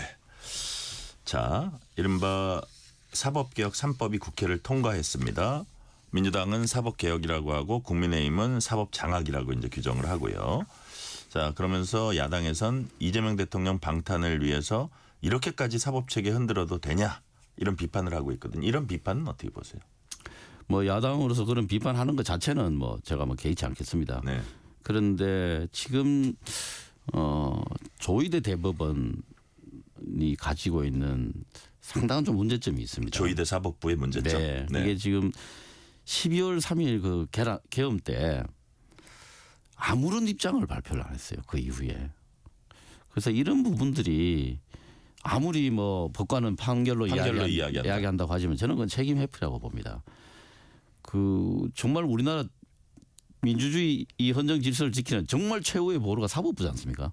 그 사법부가 그런 부분에 대해서 엄정하게 그 대국민 메시지를 내고 입장을 가져야지 거기에서 대해서 침묵했다고 하는 판결문으로 나오는데 사법부가 따로 대국민 메시지를 내야 된다고요? 아니요. 그 당시에. 그 당시에. 예. 그래서 그런 부분들을 회피했기 때문에 네. 저는 좀 비판을 자초한 바가 매우 많다라고 기본적으로 그렇게 생각합니다. 그리고 또 대법원 판사 숫자를 늘리는 건 사실은 오래된 이야기입니다. 네. 민주당이 추진을 하니까 뭐 또 야당은 공격하고 이런 게 지금 우리 정당의 이 정당 간의 어떤 정쟁의 기본적인 본질이기 때문에 본질에 대한 이야기들을 좀 많이 했으면 좋겠다는 생각입니다. 근데 한편으로는 그 대법관 증언 이거는 좀 의심을 덜 받으려면 조금 더 천천히 예를 들어서 지금 이제 이재명 대통령 임기 중에 거의 다 22명인가 이렇게 바꾸게 돼 있잖아요. 그래서 전부 다는 아니고 뒤에도 좀 있죠. 있죠. 예. 근데 거의 대부분이 그렇게 이재명 대통령이 시기에 이제 임명되는 사람으로 바뀌게 되는데 그런 부분들을 좀 더 했으면 덜 의심을 받지 않았을까 그런 이제 아쉬움도 있는데 이 부분은 어떻게 보세요? 오늘은 사태를 얘기하면서 지금 예를 들어서 사법제도 개편료 3법에 대해서 조희대 대법원장이 좀 우려를 했잖아요. 그러니까 조희대 대법원장은 사법개혁 저항군의 우두머리라는 표현을 써서 이제 빨리 내려와라 그랬는데 내려오라는 요구 과한 겁니까? 아니면은 이거는 뭐 할 수 있다고 보십니까? 저는 뭐 여당의 대표가 뭐 비판할 수 있다고 생각합니다. 그런 부분들에 대해서. 그리고 또 뭐 자초한 부분도 있기 때문에 충분히 이야기할 수 있는데 표현하는 방식은 조금 그래도 다듬고 또 국민들이 다 보고 있고 사법부의 수장이니까 그 사법부라고 하는 것 자체는 또 뭐 존중을 받아야 되니까요. 그 사법부에 대한 기본적인 뭐 좀 존중을 하는 차원에서 조금 언어를 다듬어서 비판을 했으면 좋겠다라고 하는 개인적인 유감이 있습니다. 네네. 자, 뭐 이런 시각도 있어요. 야당이 하도 무기력하고 질의멸렬하니까 여당이 평소 같았으면 이거 엄두도 못 낼 일들을 뭐 법안도 그렇고 다 그냥 하고 있다. 근데 이제 결과적으로 보면 정부 여당을 이렇게 잘 견제하고 건전하게 경쟁할 야당이 있어야지 국민들한테는 행복한 거거든요. 그래서 이 새가 두 날개로 날잖아요. 그래서 그런 부분을 뭐 정부 여당 입장에서도 야당의 무기력 이런 걸 즐기기보다는 오히려 좀 국가적 차원에서 함께 가는 방안을 좀 더 고민해야 되지 않나. 왜냐하면 야당에서 기본적으로 자기는 패싱이다 이런 얘기 많이 하거든요. 그런 문제의식은 어떻게 갖고 계세요? 그러려면 지금 야당의 정체성에 대해서 좀 고민을 해봐야 됩니다. 야당 정치인들이. 뭐 잘 아시겠지만 뭐 윤어게인 또 뭐 계몽령, 부정선거 지금 이런 거 주장하고 있잖아요. 거기에 완전히 지금 파묻혀 있고 다른 법안이나 뭐 이런 거에 대해서 사실 별로 관심이 없습니다. 그런데 여당 입장에서는 국정과제들을 수행을 하려면은 사실 국회에서 법이 통과돼야 되잖아요. 그러니까 뭐 바쁜 마음에 자꾸 하게 되는 것이죠. 근데 사실 별로 제가 봤을 때는 우리끼리 그냥 그 여당 의원들께 하는 말로는 야당 의원들이 학업에 별로 관심이 없다. 뭐 우리들끼리 그렇게 이야기를 합니다. 그렇기 때문에 지금 그 장동혁 대표가 당을 이끌어가는 어떤 방식, 그 방식에 있어서 그 어떤 그 노선, 이념 이런 걸 너무 자기 개인의 어떤 그 포지션을 유지하는 그런 방식으로 너무 그런 방향으로 당을 이끌어가고 본인의 뭐 이제 워딩이라든가 이런 것들도 그런 식으로 하고 있기 때문에 지금 야당이 제대로 된 야당으로서 행정부를 견제하고 또 입법에 여러 가지 좋은 아이디어를 내서 관철시키는 그런 역할은 지금 못 하고 있다고. 네, 네. 저는 뭐 그거는 뭐 자초한 거라고 생각을 합니다. 의원님이 보니까 SNS에 국민의힘 장동혁 대표의 무책임한 음모론 정치 규탄합니다 하는 것도 지금 말씀하신 거하고 비슷한 말씀이시죠? 그렇습니다. 예, 그렇습니다. 예, 본인이 정말 그 공당의 대표고 제1야당의 대표 아닙니까? 네. 그러면은 12.3 계엄이 내란이라고 하는 게 법적인 사실은 판결을 받은 것이고 법적인 판결은 저는 형식이라고 생각을 합니다. 네, 그 네. 모든 국민들이 그렇게 생각을 하고 있고 전 세계 밖에 나가도 다 그렇게 보고 있습니다. 이건 그 쿠데타다 이렇게 생각하고 있는데 네, 네. 그거를 지금 아직 무죄 추정의 원칙을 뭐 지켜야 된다는 둥 이렇게 이야기하면 본인 스스로가 내란의 동조자라고 고백하는 것이죠. 그래서 네, 네. 지금 당장 그런 스탠스는 버리고 이 정말 그 바뀐 세상에 대해서 이제 어떻게 또 야당이 역할을 할 것인지 네. 그런 걸 좀 깊이 고민하고 여당하고 머리를 맞대야 될 때라 그렇게 생각합니다. 행안위원이시니까 마지막 질문 이거 한번 드려볼게요. 그 강선우 의원, 네. 김경시 의원 이제 구속된 거 보셨잖아요. 네. 근데 김병기 의원도 이제 뭐 두 번째 소환 조사해가지고 조사한다 그러는데 야, 저 수사가 왜 이렇게 느리지? 그러고 뭐 이렇게 압수수색도 너무 늦게 해서 저 압수수색에 과연 실효성이 있나 해서 일반 국민들 입장에서는 야 정말 이게 뭐 무소속이라고 해도 이제 여권 의원이라고 이제 보니까 아 정말 경찰이 봐주는구나 이런 의심을 할 수도 있거든요. 그런 부분에 대해서는 어떻게 평가하십니까? 저는 뭐 그럴 일은 없다고 그럴 일은 생각합니다. 없다? 예, 그럴 예, 일은 예. 없다고 생각합니다. 우선 이제 우리 당에서 그런 정말 불미스러운 일이 생긴 거에 대해서는 국민들께 다시 한번 사과드리고요. 네. 정말 제가 자신 있게 말씀드릴 수 있는 것은 이 공천과 관련해서 금품이 왔다 갔다고 하는 거는 네. 저는 정말 완전히 사라졌다고 생각을 했습니다. 그런데 너무 놀라셨겠어요. 네, 그것도 전부 다 좀 어이가 없었죠. 예. 예, 그래서 뭐 이런 일이 생긴 거에 대해서 너무 죄송하게 생각하고 우리 당에서도 이제 이런 일이 다시는 일어나지 않도록 네. 여러 가지 조치들을 하고 또 감시 모니터링 시스템도 더 할 겁니다. 그런데 이제 경찰에서 네네. 무슨 사정이 있는지는 모르겠지만 그래도 국민들 눈높이에 좀 안 맞는 조금 늑장 수사가 있었다고 하면 네. 지금부터라도 이런 일이 없도록 네네. 신속하게 수사하고 결과도 빨리빨리 내놓기를 바랍니다. 네네.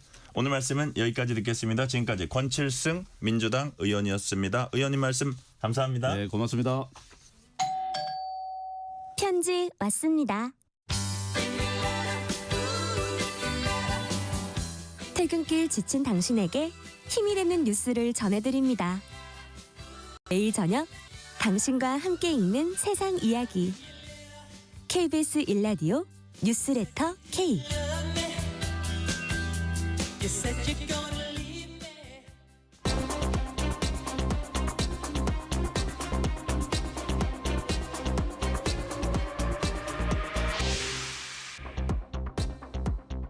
키워드로 본 지구촌 코너입니다. 미국의 이란 공습 이어지면서 새롭게 들어온 소식들 많습니다. 이 부분 집중적으로 알아보겠습니다. 오늘도 조윤주 외신캐스터 함께하겠습니다. 조윤주 캐스터님 어서 오세요. 네, 안녕하세요.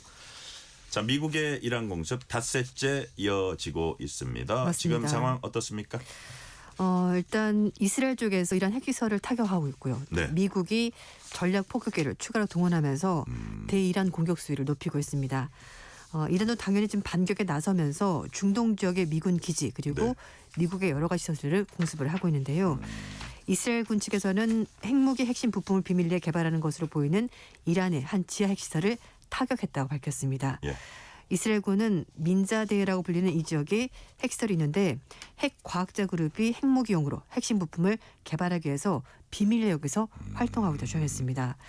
한편 미국은 이런 가운데 대이란 군사작전의 지하시설 파괴용으로 그 폭탄이죠. 벙커버스터를 탑재하는 장거리 전략폭격기 B-51을 투입했습니다. 네.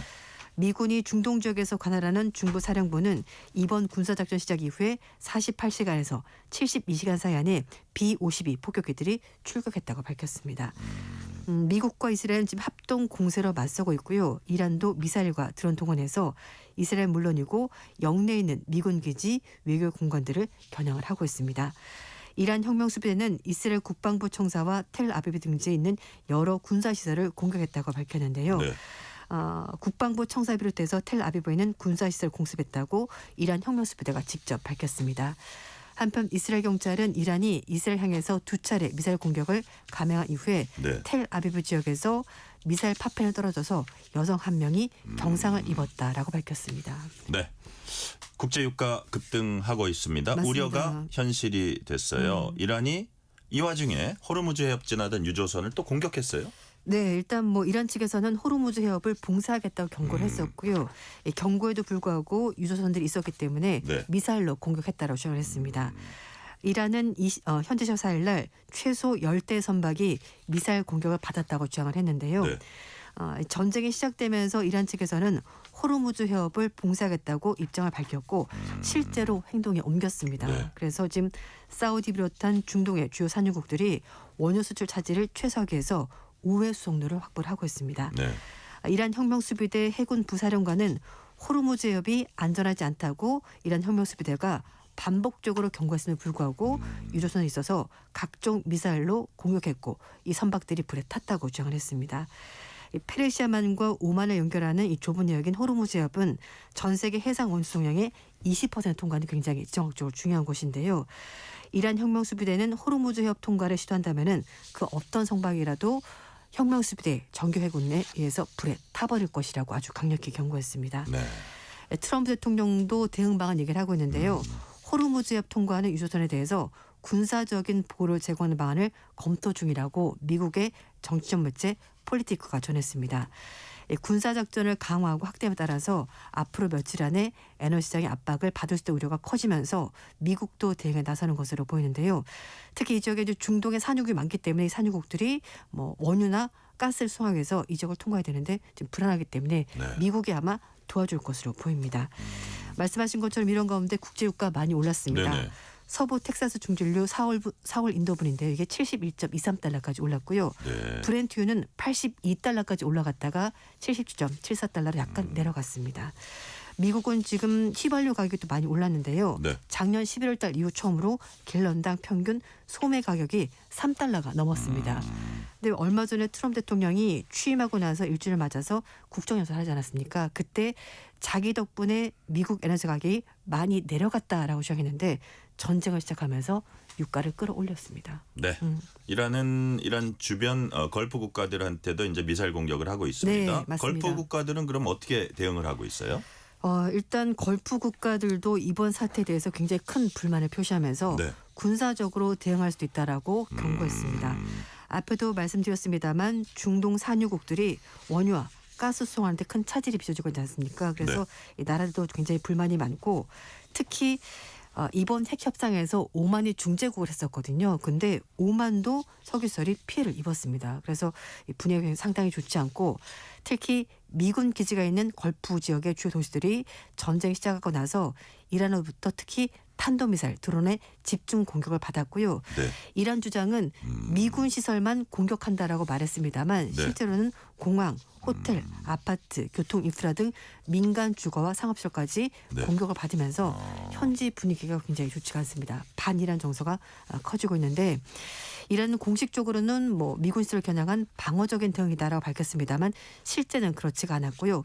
민간 시설이 많은 피해를 입었습니다. 그래서 아라그치 이란 외무장관이 알자지라 방송과 직접 인터뷰를 했는데요. 네.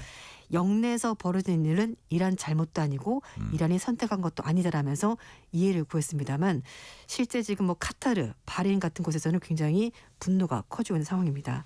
그래서 아랍에미리트, 카타르, 바레인 등 걸프 국가들이 긴급 외교장관 회의를 열었습니다. 6개 나라가 외교장관들이 모여서 화상으로 회의를 진행했고요. 이란의 배신적인 공격 때문에 광범위한 피해가 발생하고 있다면서 강력히 비난했습니다. 성명까지 발표했는데요.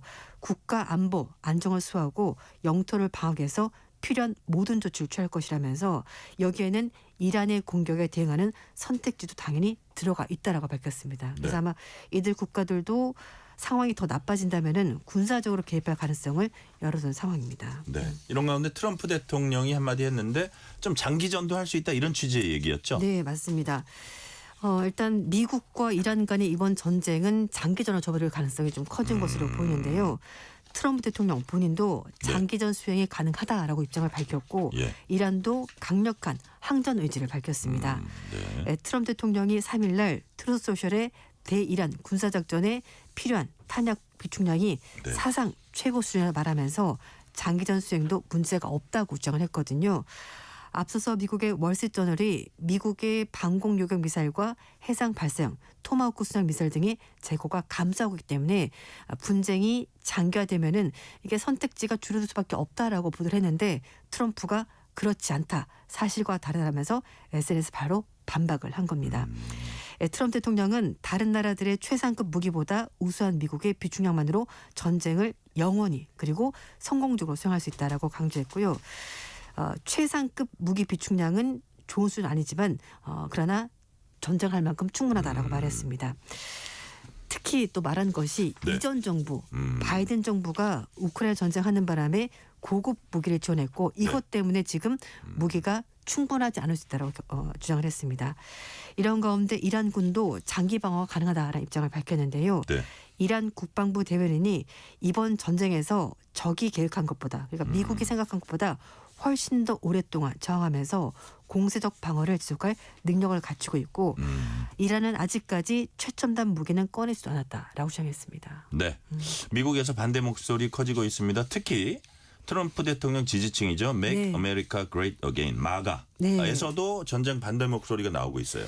네, 사실 뭐 트럼프 대통령도 미국이 지금까지 해외에서 전쟁을 왜 하냐, 왜 쓸데없이 미국 군인들이 목숨을 잃냐라고 말하면서 그 공약이 고립주의였잖아요. 네, 그런데 그것과 정반대되는 일이 지금 벌어지고 있지 않습니까? 그래서 마가층에서도 장기전에 반대하는 목소리가 커지고 있습니다. 특히 전문가들도 중간 선거 앞둔 상황에서 정치적 부담이 커질 것이고 현재 파견된 병력만으로는 지상군 작전을 하기가 어렵다고 얘기를 하고 있습니다.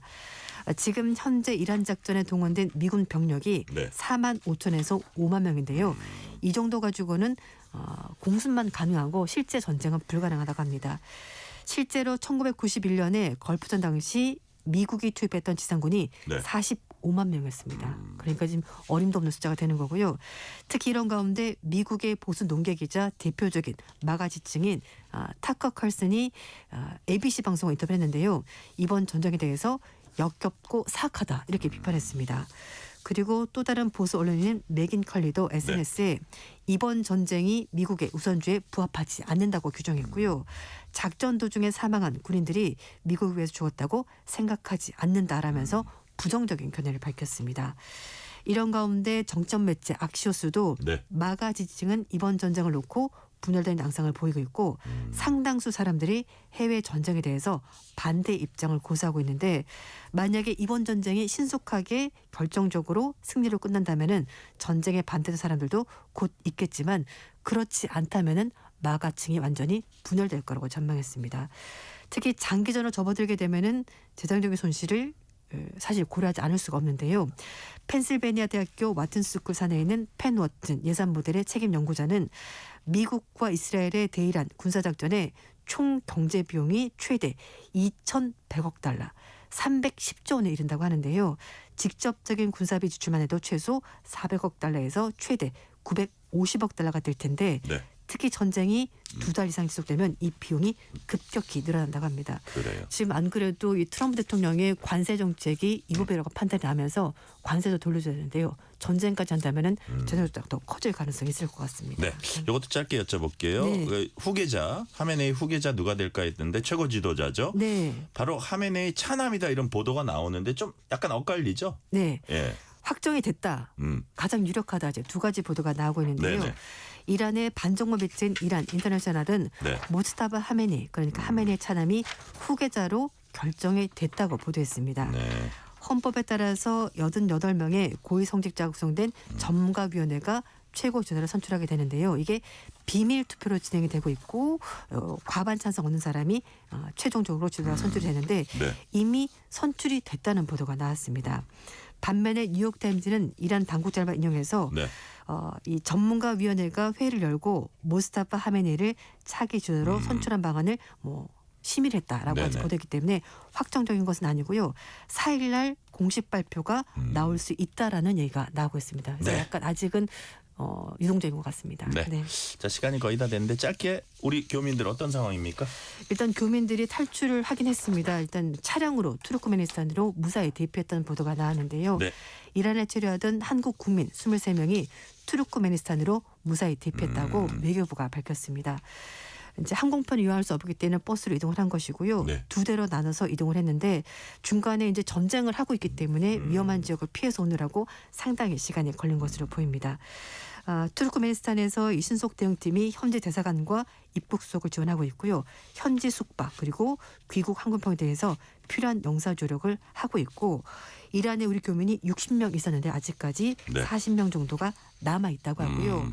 이스라엘도 체류된 한국 국민 62명, 미국 국적동포 4명도 버스를 타고 이집트로 대피했다고 합니다. 네. 오늘 소식 여기까지 듣겠습니다. 지금까지 조윤주 외신 캐스터였습니다. 오늘 말씀 감사합니다. 네, 감사합니다.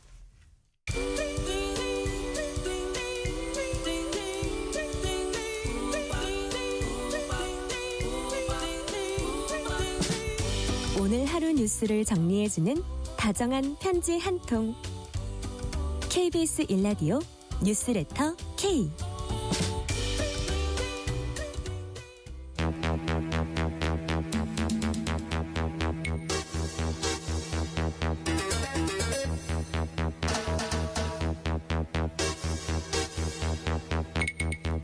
배상훈 프로파일러와 범죄의 이면까지 알아보는 시간입니다. 베프의 범죄도시 오늘도 배상훈 프로파일러 나오셨습니다. 배상훈 프로파일러님 어서 오세요. 안녕하세요. 자, 먼저 모텔 연쇄살인 사건 관련한 얘기 해봅니다. 서울 강북구 일대에서 약물 섞은 음료로 남성 2명 숨지게 한 혐의 받는 20대 여성 피의자. 자, 경찰이 이 20대 여성 피의자를 사이코패스로 판명했습니다. 프로파일러님이 좀 예상하신 일인가요? 네, 저는 뭐 충분히 예상했던 그래요? 바고요. 예. 근데 저 더 중요한 거는 조금 그 경찰의 발표가 조금 좀 세세했으면 좋겠다는 생각이 듭니다. 네. 그냥 사이코패스 범죄에 들어간다라고만 기자분들한테 얘기를 하니까 네. 저한테 요 방송 들어오기 전에 10분이 넘는 기자가 저한테 전화를 걸었어요. 그래요? 예. 그게 무슨 의미냐? 그러니까 어떤 유형을 얘기하는 거냐? 그러니까. 그리고 여성형 사이코패스 연쇄살인범이라는 것이 남성과 다르다라고 하는데 뭐냐? 그러니까 저한테 집중 화살이 와갖고 그래서 물론 사이코패스 검사하고 하는 것이 좀 뭐 40점 만점에 20.5점 뭐 그건 다 알고 계시는데 미국은 조금 더 점수가 높아야 된다면서요. 조금 높죠. 예, 예, 왜냐하면 예. 문화적인 그 차이도 있고. 차이가 있을 수 있고 버전이 다르고 예, 예. 그리고 남성이 좀 다르게 있을 수 있습니다. 그런 부분인데 그러면 그런 부분에 대해서 조금 피의 사실 공표하고는 관계가 없으니까 네. 경찰에 조금 더 디테일하게 해줬으면 좋겠다는 생각을 하면서 특히 이제 영역이 이게 네. 잔혹성이냐 반사회성이냐 이런 거에 따라 조금 비중을 두면은 어떤 유형에 따라서 다른 사이코패스인지를 얘기를 하고 네. 그러면 여죄라든가 아니면 향후 범죄 예방에 도움이 될 텐데 조금 불성실한 그 경찰의 브리핑 때문에 예. 백불도 없었나 봐요. 그래서 그래요? 조금 향후에는 네. 조금 더 이렇게 좀 했으면 좋겠다. 구체적으로? 예, 구체적으로 했으면은 예. 이게 뭐 피의 사실하고는 상관이 없는 거거든요. 왜냐하면 검사 결과랑 어떤 감정 결과가 그렇다는 거고 네, 네. 이게 재판 가서 판사가 또 다르게 판단할 수 있는 거거든요. 그래요. 그리고 예. 또 검찰 단계에서 또 다르게 판단할 수 있기 때문에 그런 생각이 좀 들었습니다. 어쨌든 경찰의 판단은 사이코패스로 검찰에 송치를 한 겁니다. 그래요. 사이코패스로 이제 검찰에 송치하면 뭐가 달라집니까? 그 이후는 어떤 식으로 활용이 됩니까? 이런 식의 여죄의 방향이 달라지죠. 예를 들면 범행 대상이라든가 네. 범행의 영역 자체를 네. 어디를 중심적으로 보시라고 이렇게 얘기하는 거고 주로 이제 있던 부분에서는 그런 거죠. 주로 이제 피해자가 남성 중심이냐 네. 아니면 청소년도 있을 수 있냐 여성 피해자 있을 수 있냐 이런 것들을 판별하는데 네. 이 도움이 될 수 있거든요. 이건 형량하고는 상관없습니다. 그래요. 예. 근데 이게 하나만 더 여쭤보면 막 새로운 내용 나오는 거 보니까 숙취 얘기를 자꾸 하더라고요. 예, 숙취 얘기. 그게 이제 자기가 자락을 까는 건가요? 뭘 늘라고? 그렇게 말하자면 약간 그 자신의 범죄의 완벽성을 가하기 위해서 그러니까 그 완벽성을 가하기 위한 통제형이라고 하는 거죠. 그래요. 요것도 하려고 하는 거죠. 일종의 강박성 통제 의식이 있다는 걸 의미하는 거죠. 그래요. 예. 그 숙취고 발언도 되게 경찰은 중요하게 보겠네요. 그렇죠. 왜 그런 일을 계속하는가? 그럼 그건 계획성이 있다는 것도 얘기 들어갈 수 있는 거죠. 그래요. 자, 지금부터는 범죄도 범죄 사주도 비대면으로 변해가고 있다. 뭐 이런 얘기를 저희가 좀 다루려고 합니다. 이건 무슨 말입니까? 예전에는 예. 그 선생님 청부살인이나 이런 거는 네. 그 어느 뭐 흥신소나 아니면 예. 그 저기 그 심부름센터나 아니면 어디서 이렇게 돈 떡 내놓고 누구누구를 어떻게 해줘 이렇게 하는데 그게 이제 흔히 말하는 전통적 방식이라고 하면 지금은 그런 어마어마한 범죄를 주문하면서 예, 예. 안 만나고 한다는 건 우리가 상상을 상상을 못 못 하죠. 예. 근데 지금은 텔레그램에 예. 그런 방을 파서 예. 그 방에서 입도선매 그러니까 입찰을 붙이는 겁니다. 알바 50만 원짜리 알바인데 예. 어디 가서 그러니까 그걸 쪼개입니다. 예. 그러니까 말하자면 어디 가서 인분 좀 뿌려줘, 어디 가서 라카칠 좀 해줘, 어디 예. 가서 뭐 흙 좀 뿌려줘, 싹쓸이 이거를 각각에 따로따로 쬐갖고 몇 사람한테 맡기는 겁니다. 어느 집 가서 유리창 좀 깨줘 뭐 이런 예, 거예요. 예를 그렇게. 들면. 그럼 그 따로따로 하는데 그 사람 4명이 하나로 붙으면 그게 하나의 대단히 큰 그래요. 그 당하는 사람한테는 그 이게 말하자면 일종의 추적이 참 어려운 비대면식의 범죄 사주와 네. 그것을 별거 아닌처럼 생각하는 그런 공급자들이 예. 있다는 거. 수요 공급이 거기서 만난다는 거. 그래서 비대면적 범죄 사주라는 겁니다. 그래요. 자, 근데 이제 지금 뭐 아까 뭐 재물 손괴가 주를 이루는 것 같은데 이게 뭐 사람이 목숨을 잃는 범죄까지는 아직은 뭐 안 간 거 아니냐 이런 생각도 그렇죠. 드는데 이거 하다 보면 이게 점점 더 이게 간이 커져가지고 예. 그런 위험하고 사람의 생명에 관계된 것도 갈 가능성이 배제할 있겠죠. 수는 없잖아요. 배제할 수는 없죠. 그러니까 애초에 이렇게 된 거는 네.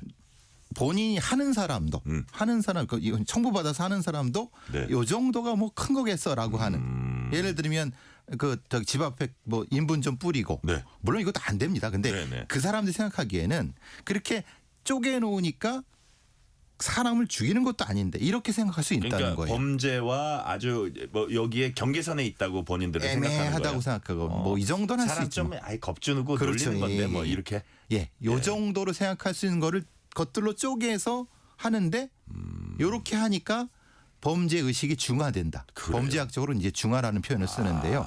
중화되게 만들어 갖고 사주하고 사주 받는 겁니다. 그러니까요. 예, 예. 자, 그러면 이제 그 윗선 사주하는 사람들은 주로 어떤 사람들일까요? 이런. 그러니까 이제 말하자면 우리가 생각하기에 감히 추정하건대 네. 그 옆집 사람일 겁니다. 그래요. 예. 그냥 보통 사람일 겁니다. 그러니까 뭐 옆집 이웃 예, 예, 예. 같은 동네에 네. 사는 아는 사람. 바로 옆집이 아니라 예. 그러니까 그렇게 그 사람한테 뭔가 감정이 있는데 큰 건 아니에요. 예. 그러니까 그 사람한테 약간 뭐 욕을 들었다거나 아니면 말싸움을 했다거나 아니면 직장 동료일 수도 있겠네요. 그럴 수도 있는 겁니다. 그죠? 직장 예. 동료 집 예, 알아내가지고. 예, 예. 그런 형태일 수도 있어요. 그러니까 감정은 있는데 어떻게 법적으로 하기 어려운 그러니까 이게 이제 비대명상의 문제죠. 사무실에서 직장 동료들 한번 딱 돌아보시기 바랍니다. 자, 그러면 사주를 받는 사람들은 어쨌든 그 텔레그램 단체방에 들어가서 그거를 자기가 이제 경쟁 따오는 거네요. 경쟁 입찰이죠. 그러니까요. 예, 예. 자, 그러면 비대면 범죄 사주인데 명백한 범죄잖아요. 네, 그렇습니다. 이런 예, 것들이. 예, 예. 이게 어떤 사회 전체 미치는 영향이랄까 이건 어떻게 우리가 볼 수 있을까요? 범죄를 쪼개서 미분해 버리니까 우리가 미분 적분을 배웠는데 미분해 버리니까 별거 아닌 것처럼 생각할 수 있다는 겁니다. 그러니까 범죄 자체가 하나의 구성 요소가 아니라 그 중에 n분의 1, n분의 1, n분의 1을 쪼개면 별거 아닌 것처럼 느껴지게 만들 수 있다는 겁니다. 근데 그게 합치면 뭐가 됩니까? 그게 사람을 괴롭히고 힘들게 하고 재물을 손괴하고 죽게 만들 수 있고 그게 협박이고 공갈이 되는 겁니다. 이 주제의 그 핵심이 미분시켜가지고 죄의식을 희박하게 하고 중화시키는 거, 희석시키는 거. 본인들은 이게 무슨 범죄야 이렇게 생각하는. 그게 보통 청소년 범죄냐, 노인 범죄에서 그렇게 나타나거든요. 청소년 애들은 도덕의식이 약하니까 이럴 수 있지라고 생각할 수 있고 또 노인 범죄에서 이렇게 나타날 수 있는 이게 흔히 말하는 범죄가 얕아지는 것을 사회가 방치하는 것이 아니냐라고 하는 위험성이 존재한다는 겁니다. 그래요. 자, 왜 하필 코인을 주고받았을까 하는 생각도 드는데 현금 거래하는 거하고 뭐 어떤 차이가 있을까요? 일단 추적이 많이 어렵죠. 아, 그렇군요. 네, 물론 추적이 됩니다만은 굉장히 오래 걸릴 수 있습니다. 네. 이게 굉장히 왜 시스템상 중요하냐면은 이게 우리의 경찰의 수사 시스템상 네. 지금 이제 이거를 인분을 뿌리고 한 사람들은 바로 잡았습니다. 근데 정작 이 사주한 사람이 주범이잖아요. 예. 이 사람은 텔레그램 방을 폭파해 갖고 예. 추적 중입니다. 근데 추적 중이라는 것은 언제까지 추적을 해야 될지 모르는 거예요. 그러면 이게 6달 걸리고 1년 걸리면은 그럼 언제 그 사람만 또 쫓고 있어요? 그렇죠. 경찰이. 그러면 기소 중지가 되거나 미수 사건으로 처리될 가능성이 높다는 겁니다. 포기할 가능성이 높다. 그럼 그거를 하면 이 사람이 안 하면 다음 사람은 하겠습니까? 그럼 이게 미제 사건이 될 수 있다는 거예요. 그래요. 그래서 이게 위험하다는 겁니다.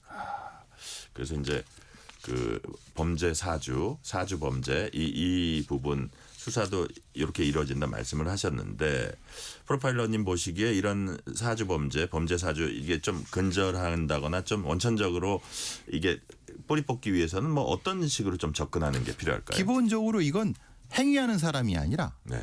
사주를 하는 사람의 플랫폼과 사주하는 사람들을 원천으로 추적해서 명백히 본보기를 보여야죠. 이건 범죄가 바른지 잡힌다고 하는 것은. 그러면 이게 줄어들 수 있는데 네.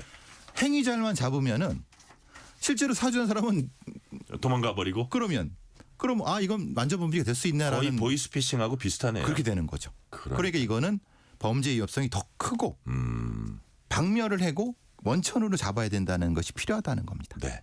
근데 만약에 경찰이 이제 범죄자 잡고 코인까지 환수했어요. 예. 이 코인은 어떻게 되는 겁니까? 이게 참 문제가 네. 경찰이 코인을 잃어버리고 네. 검찰이 분실 사건 있었죠. 잃어버리고 국세청이 잃어버리고 문제는 정부의 종합적인 지침이 없다는 겁니다. 아, 그래요. 이게 대통령령이 아니라 그 국무총리령으로도 이게 없다는 겁니다. 요번에 만든다고 하는데 네.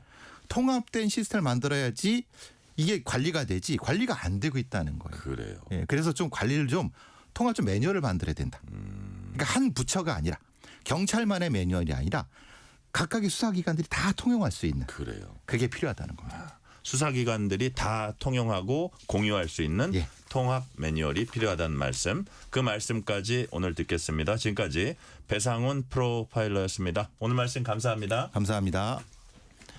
오늘 뉴스레터 K는 여기까지입니다. 커피 쿠폰 당첨자 명단은 뉴스레터 K 홈페이지 확인해 주시고요. 오늘 끝곡으로는 보이스 투맨의 End of the Road 들으시겠습니다. 오늘도 함께해 주신 청취자 여러분 진심으로 감사드립니다. 지금까지 뉴스레터 K 전종철입니다.